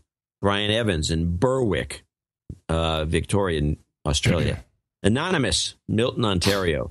And as we wrap it up with Alexander Munoz in Hot Springs, Arkansas. He did send a note in by hand. I think that's the one we mentioned earlier. He needed greetings from. I love the show. It's not only valuable resource, but a value compounded over time. He has some math. I'll put it in a newsletter, maybe, that's showing that how much money you can save if you to get better donations.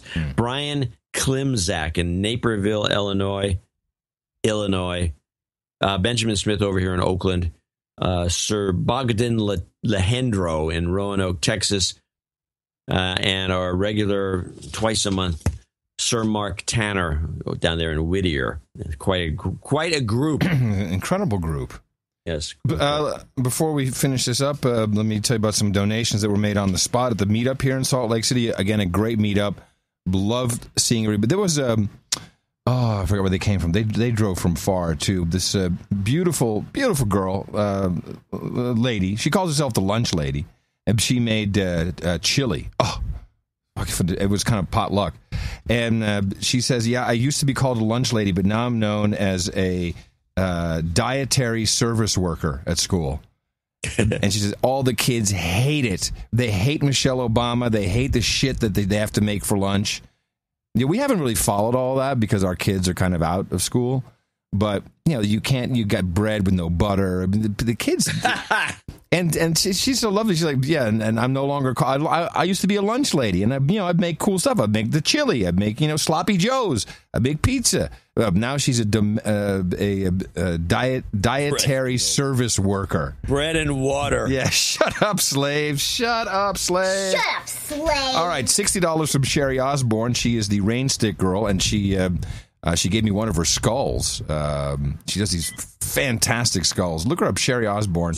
Actually, I have her. Where's my phone? I wrote this down. Hold on. I'm gonna make sure I get it right. Yes, you're rocking it. You're rocking it. Nutrition service worker. There you go.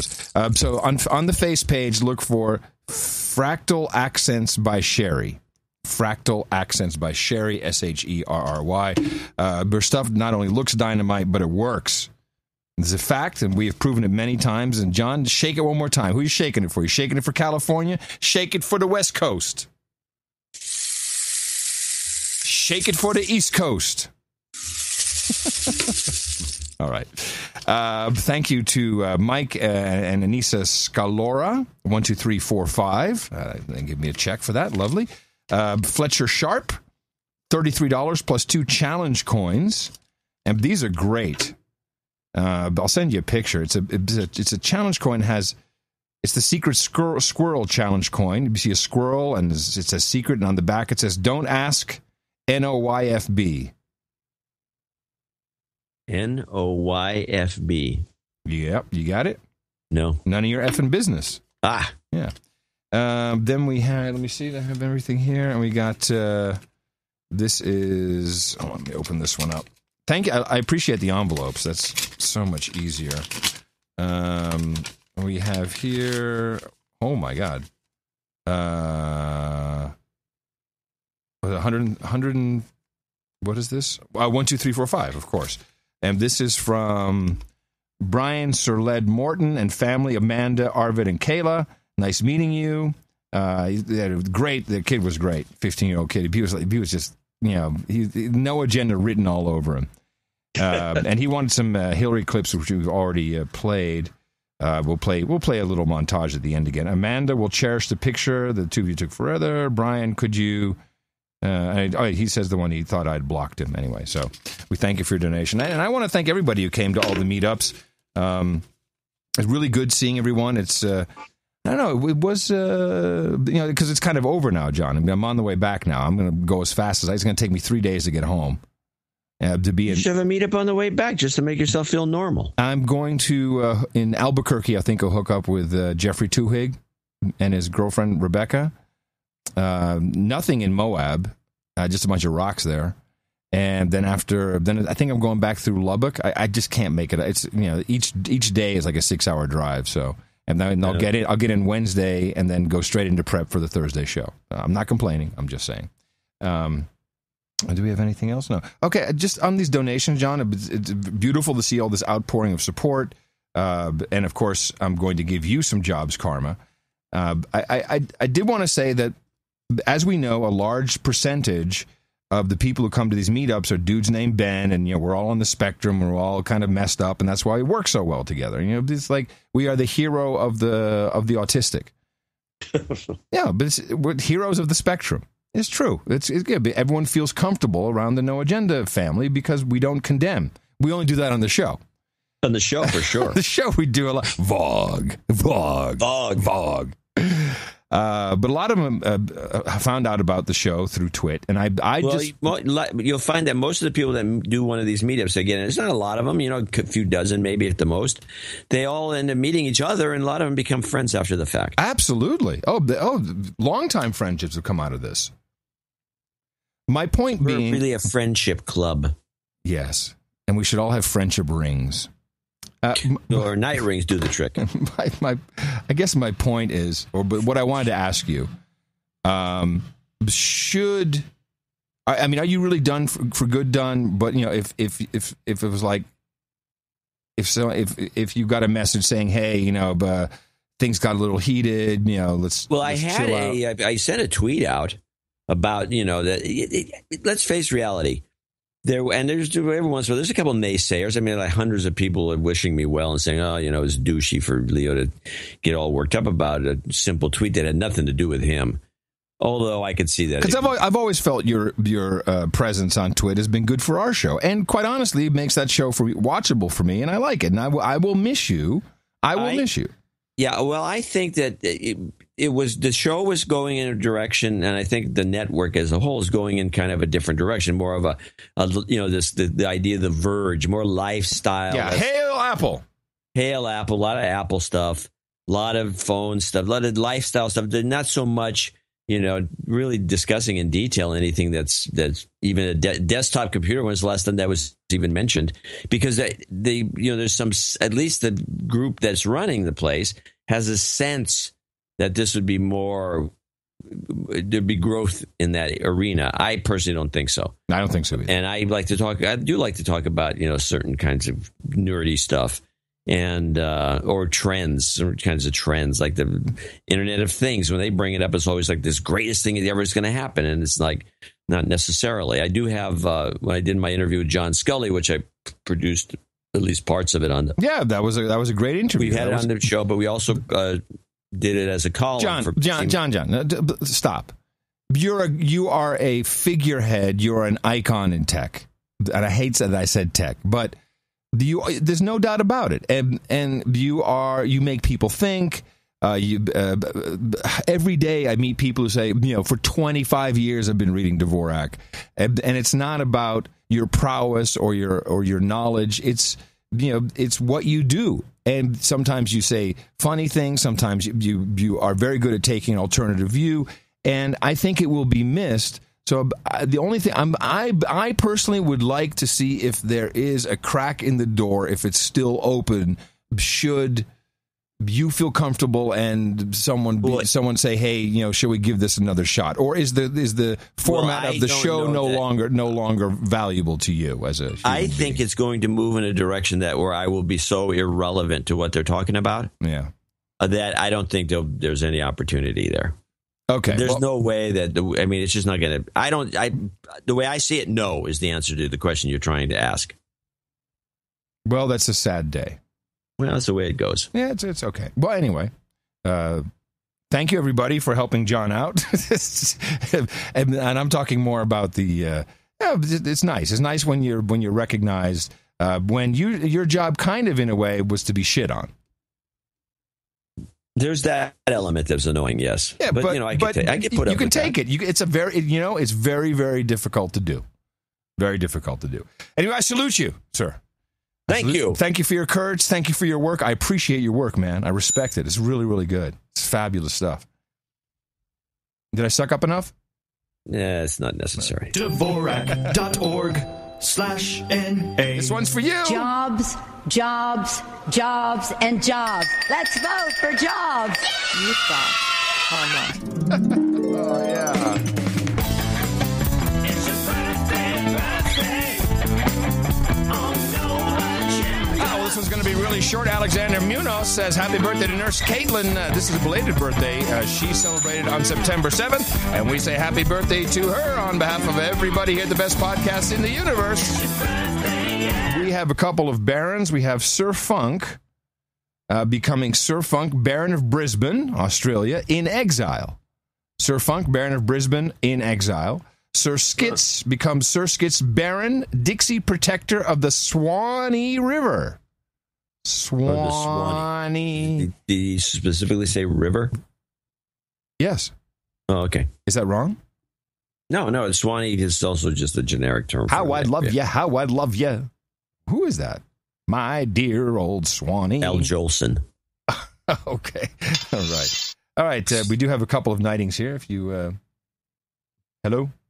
Blade? I'm stuck. Oh, there we go. Pierce Delphin, Kevin B66, Dr. Wookie, and Chad Gertz, enter the stage, please. We are very happy to pronounce-cate thee the Knights of the No Agenda Roundtable, and very, very proud that you have supported the best podcast in the universe in the amount of $1,000 or more, and I hereby pronounce-cate thee, Sir Delphin, Sir Black Balls of Twit, Sir Dr. Wookie of the Medical Establishment, and Sir Chad of Vanport. For you, gentlemen, we have Hookers and Blow, Rent Boys and Chardonnay, Johnny Walker, Green Label, Video Games and Vaporizers, Sake and Sushi, Puppies and Taylor Vintage Port, Malted Barley and Hops, Porn Stars and Pot, and, of course, we always have the Mutton and Mead. And appreciate all of the help today. Also, people who came in with lower amounts, mainly for reasons of anonymity, and obviously on the subscriptions. Thank you very much for supporting the show. It's nice to know that a show can be done completely honestly, without any advertising, supported entirely in content, in time, in kindness, and financially by the people who enjoy the product. We make this product for you. You are not the product. That is the big takeaway message. Yes, that is absolutely true.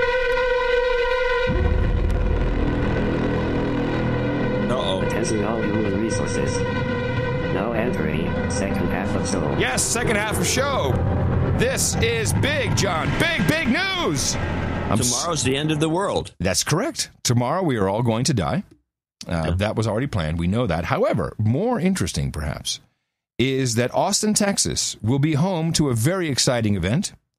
And since I live there, I am very happy to announce that I will be attending this great conference, and I will be bringing a full report. All reports look good from here in the blockhouse at this time. Hi, this is Dark Journalist. Please join me at the Secret Space Program Conference in Austin, Texas on the weekend of October 31st as I host this special event that will bring together great minds like former Assistant Housing Secretary Catherine Austin Fitts, Coast to Coast AM investigative reporter Linda Moulton Howe, Oxford scholar Dr. Joseph P. Farrell, and others who will unravel the secrets of the breakaway civilization, the black budget, and advanced technology. Please visit secretspaceprogram.org for more details. See you there. Yeah, baby, I'm going. Austin, Texas. What?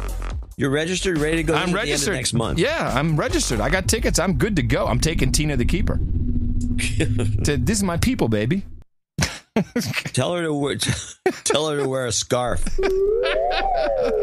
Now exiting second half of show. Hey, there you go. Blood moon tonight, everybody. I know it's and with don't we have an eclipse as well? Eclipse. Yeah, eclipse that starts at 6 o'clock on the West Coast. I think it's going to be to 8, dynamite in Moab, Utah. I think that's going to be one of the best places in the world to watch. Well, you're going to be out there where you can see the stars. Yes, exactly. Now, I've got a little. I got 2 clips I want to get to. All right. First of them is this is a Ask Adam, kind of. Well, you always say kind of. Does that mean I'm supposed to? Well, it's because it's not the technical Ask Adam, which was the Ask Adam began with movie clips. Well, I just want. Can I play the jingle? That's all I want to know. Yeah, Well, somebody devoted an awful lot of time to a variety of Ask Adam jingles. Oh, there's so many of them, John. They're so good. Let's see. What is this one? Now, Ask Adam. Yeah. Will he know or will he won't? I don't know, but here we go. Ask Adam. Yeah. I've forgotten about that. That's probably the best one. That's a good one, yeah. Okay, so what's wrong? Now I'm going to look at we had a news story. I'm going to ask you as a would-be, as a journalist trainee. Trainee journalist, okay. What, there's a certain bunch of rules. Now, this is David Muir, and guess what is wrong? This is a story on the damaging effects of faulty wiring on various whatever. Okay, so what is my question? What is the question is going to be what? I'll tell you what. Play it first, and then I'm going to ask you after. Oh, but that makes it. I don't know what to listen for. Okay. I can do this. Stop. I can do this. This is absolutely the way to do this one, because as you listen, what the question is will become apparent or not. Ooh, here we go. Fog. We're going to turn next tonight to the driver trapped in a speeding car on a California freeway, the cruise control locked. ABC's Nick Watt teaming up with KABC tonight with the 911 call and what came next. My car cars swerving all over the place. Man, I'm so scared. He's driving at over 70 miles per hour on a busy California freeway, and 29-year-old Trevor Robin is in deep trouble. My accelerator is stuck, and I have no idea what to do. My cruise control will not turn off. His 15-year-old pickup stuck in cruise control. Little the highway patrol can do. Tell him to put it in neutral, turn the key off. He's trying to. I'm just afraid of other people getting hit. This terrifying 911 call obtained by Los Angeles station KABC. I don't want to die. Minutes later, impact. First, Robin's vehicle striking the embankment and sound wall, then going airborne, overturning and landing in the roadway, ejecting him. Tonight, Robin remains in the hospital with head and spinal injuries. So, what do you do if this happens to you? If your cruise control jams? Well, first, try to shift into neutral. If that fails, you can brake heavily, and as a last resort, you can just shut down the engine. David? Just an incredible story, Nick. Thank you. Okay. The question would be, why didn't he just shut down the engine? The question is going to actually be, what's missing from this story? Toyota Prius. Well, you're close. The correct answer is the car was never named. Right. The vehicle was never named. What car was this? This is a major. You come up with this horror story and then you don't tell us the name of the car? Right. What was the point of it? Well, the point of it was, and this is what you just reiterated, some advertiser's going to get bent out of shape because this old clunky, I believe it to be a Chevy truck. I don't know for sure because it was wrecked. Yeah. But they would complain, we do a lot of advertising with ABC. Yeah. Don't you think? Probably. Why else would you leave it out? So that's the corruption that we fight on this show. So that's why everyone should be happy about contributing to our to what we're doing now. Well, can I hook in with a little car news? Yeah, sure. Okay. I guess there was a big car show. Maybe this was the show that Volkswagen was supposed to present something at, and they wound up. Oh, that could be. Now, we've already witnessed, well, it wasn't all that hard of a prediction, but we knew that once the GPS trackers came out, that the insurance companies would first give you a cheaper rate if you let the insurance company track you. Suckers. And the tracking through the OBD2 port is not just your speed. It's all inputs. It's all kinds of things they're tracking. And eventually you will not be able to get any kind of insurance without this type of device installed. And now we have a new device. Developers for SEAT say their Active Wellness Seat is the world's first health monitoring car seat. Its biometric sensing system detects if the driver has a drop in energy levels or is under stress and responds with on-the-move therapy. The Active Wellness Seat is for SEAT's vision on the next level of personalized comfort. So what we basically do is to monitor respiration rate and heart rate in the seat, and we derive stress and energy level from that. And having these kind of wellness being information, we now can offer a closed-loop comfort system. So in case you are stressed, you get a relaxation massage. I love how they're selling this. Yeah, we're going to track exactly how you're feeling, and if you're feeling stressed, we'll give you a nice massage. In case you have a low energy level, you get a very energizing massage. They should just like Pulp Fiction, you like a jam some amphetamines into your chest. Funk. Oh, okay, I'm not drowsy anymore. Developed over 5 years. In operation, the seat analyzes the occupant's heart rhythms and breathing patterns. This data is used to calculate their mental and physical state, with a message appearing on a screen in the cabin offering treatment. If the user accepts the recommendation, they will receive a massage with a warming or cooling sensation through the seat's ventilation system to either relax or energize them. God, I'm driving. I'm feeling horny. Would you like a massage? Yeah, that would be really good. Do you like it when I do this? Yeah, just like that. That's really nice. Would you like me to do more? No, this is going to be used against you. Oh, of course. Everything's to be used against you. What do you think the point is? It's a beauty. It's a beauty. Hey, I got one last thing in the big arena. Now, the timing of this is a great little no agenda ditty. People love this stuff. So we've been tracking the Prime Minister of Japan, Abe. He's president or prime minister? Prime minister. Abe. He's prime minister? I don't know if he's prime minister or president. Whatever is the highest of the office. Let me look him up. Yeah, boss dude. Okay. By the way. I'll only insert the tip.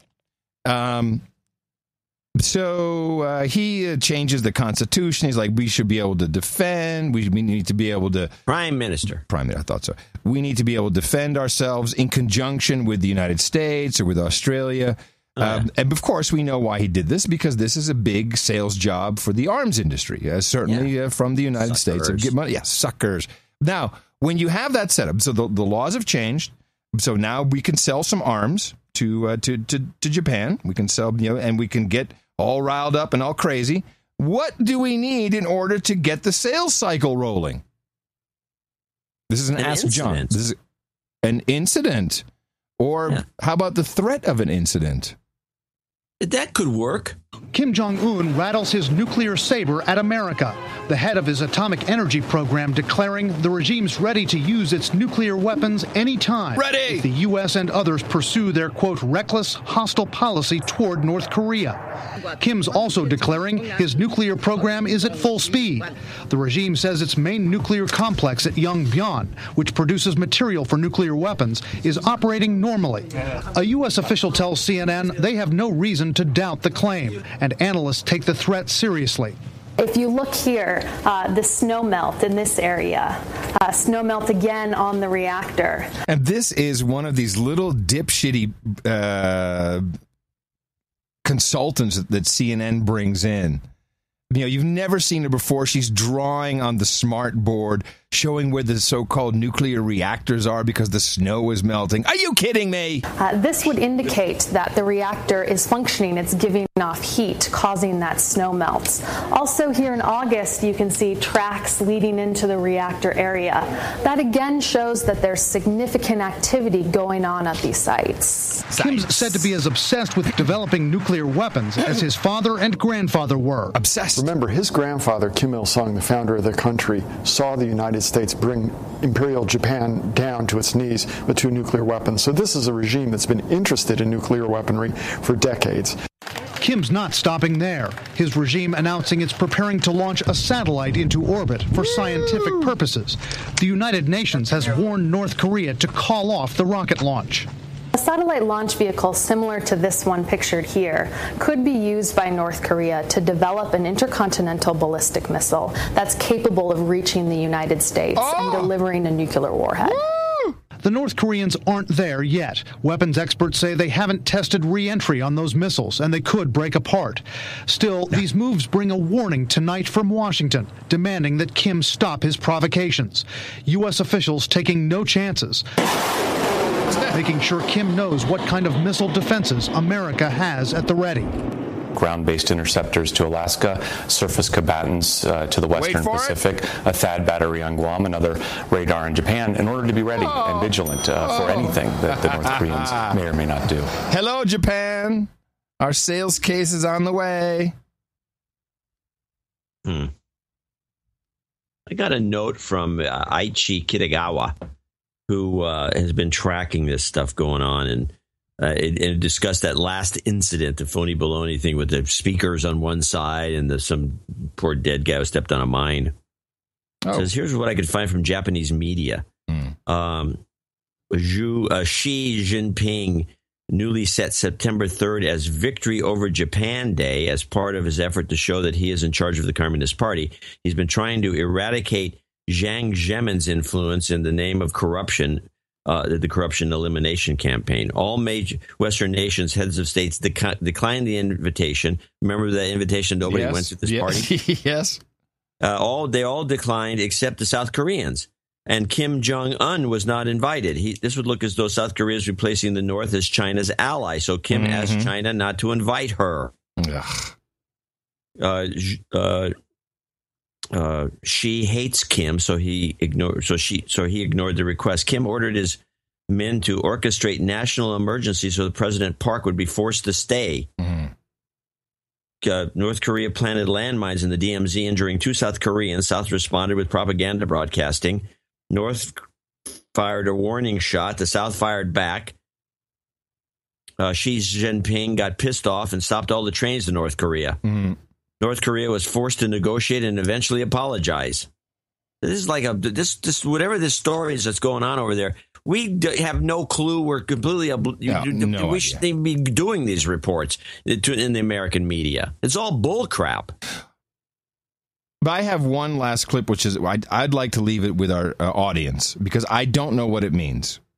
Oh, well, you want to do that after I do this one clip, one important piece of news that is not being discussed. Absolutely. What's not being discussed whatsoever. In fact, you may even be stunned when you hear this clip.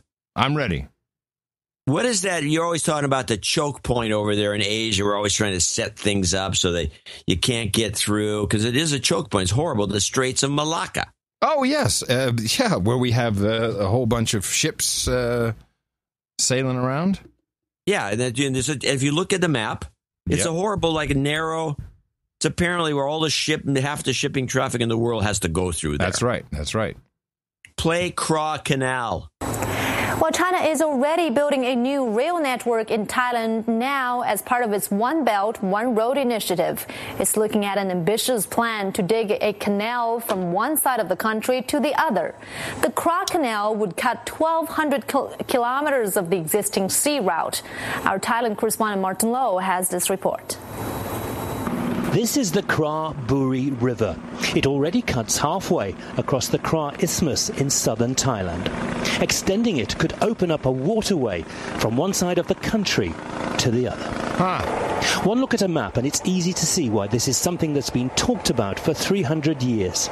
Building a canal across Thailand's narrow peninsula would open up a shipping route from the Indian Ocean in the west to the Pacific in the east. It would save up to 3 days sailing on the route around Malaysia and avoid the notorious Straits of Malacca, which are overcrowded and plagued by pirates. 16 million barrels of oil a day pass through the Malacca Straits, including 80% of China's supply. Yeah, there it is. China wants a secure alternative, and the Kra Canal also corresponds with its One Belt, One Road initiative to improve trade routes across Asia and the world. You know, these Chiners, man, they are unstoppable. They've got the new Panama, the canal there in Nicaragua, which is going to compete with the Panama Canal. They're building this canal, it's also known as the Thai Canal, I believe. Those guys, they're not messing around. No, they're not sitting on their hands. You have a part two to this? Yeah, if you want to play this in a little more detail. The benefit is enormous. The Kra Canal happens to be at the choke point. Who's this? Who is this guy? Some Asian analyst who said the word he used was choke point. Choke point. Vogue choke point. One of the most important choke points in the world, which is the Straits of Malacca. And nothing funnier than laughing about someone's accent. I just love that. And the Kra Canal is going to be a very important alternative to the congested Straits of Malacca. So far, 13 different routes across the Kra Isthmus have been suggested, the most expensive costing $28 billion. China has taken the lead in studying proposals to fund and construct the canal. This would be an engineering project on a massive scale. The most ambitious of the plans is for a canal 30 meters deep and half a kilometer wide, capable of accommodating ocean-going ships and tankers. Just building the canal would take 10 years. Nice. Within Thailand, there's some concern a canal could isolate the most southerly provinces. People don't yet know much about the canal, so they cannot see the national benefit. But they worry about Thailand being divided into two parts. Supporters say tolls, ship facilities and development along the canal's banks would bring big financial rewards, repaying the investment in 30 years. There would be a major economic benefit. Right. Don't laugh. Adam Curry. Shut up. Shut up. Oh, man. All right. That's the sign that I'm getting tired. Yes, you're getting tired, and we're rapid. I just had to get that story out of the way because you're not going to hear that story on any network that I can find. Absolutely not. And I will save my big question for Thursday. No, it's savable. It's savable. It's savable. It's good. It'll be good. I promise you it'll be good. Okay. It'll be good. No worries, man. No worries. All right, everybody. Thank you very much once again for tuning in to the best podcast in the universe. We highly appreciate everyone who has supported the Airstream of Consciousness and the I Love Laundry tour. To be continued. This is a never-ending tour. Vagabonds in the Wild. Vagabondo. Be on the lookout for us. And be on the lookout this coming Thursday when I will have rushed back to bring you my end of the deconstruction. And we'll see what John has brought us. Always fun. And with that, I say thank you, Salt Lake City. And in the morning, everybody, I'm Adam Curry. Hello, Salt Lake City. I'm John C. Dvorak. I'm here in northern Silicon Valley. Thanks a lot for your support. And we'll be back. Join us, please, as you remember us at Dvorak.org/NA. Looking forward to another show right here on No Agenda.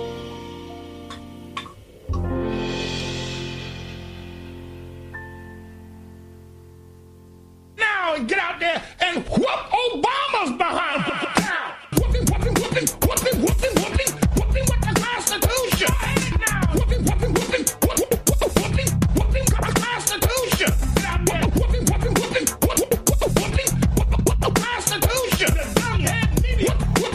Whooping all of them behind.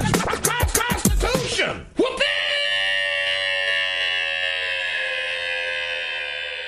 Someone's getting cornholed today. The government totally sucks, you motherfucker. The government totally sucks. Love it. Eat me, Hillary Clinton. Your response to this, Ashkan Soltani? Well, the fact that he gave a tech talk is amazing on a number of levels. But going to the kind of substance of his speech there, one thing to realize is, in fact, yes, the NSA does employ minimization procedures. In the face of overwhelming odds, I'm left with only one option. I'm going to have to science the shit out of this. It's almost too delicious to believe, my friend. I didn't actually interact directly with people in the IT arena. Somebody whose name was... In tech. Gibson's nuts. I can't even remember his last name. I think his first name may have been Ben. All right. Doing the twit. A dude named Ben. Doing the twit. A dude named Ben. Doing the twit. A dude named Ben. Doing the twit. A dude named Ben. Doing the twit. A dude named Ben. Doing the twit. A dude named Ben. Doing the twit. A dude named Ben. Doing the twit. A dude named Ben. Doing the twit. A dude named Ben. Doing the twit. A dude named Ben. You should be seeing blue screen of death, lady. Audio. And wash your hands after touching any raw meat. Podcast in the universe. Dvorak.org/NA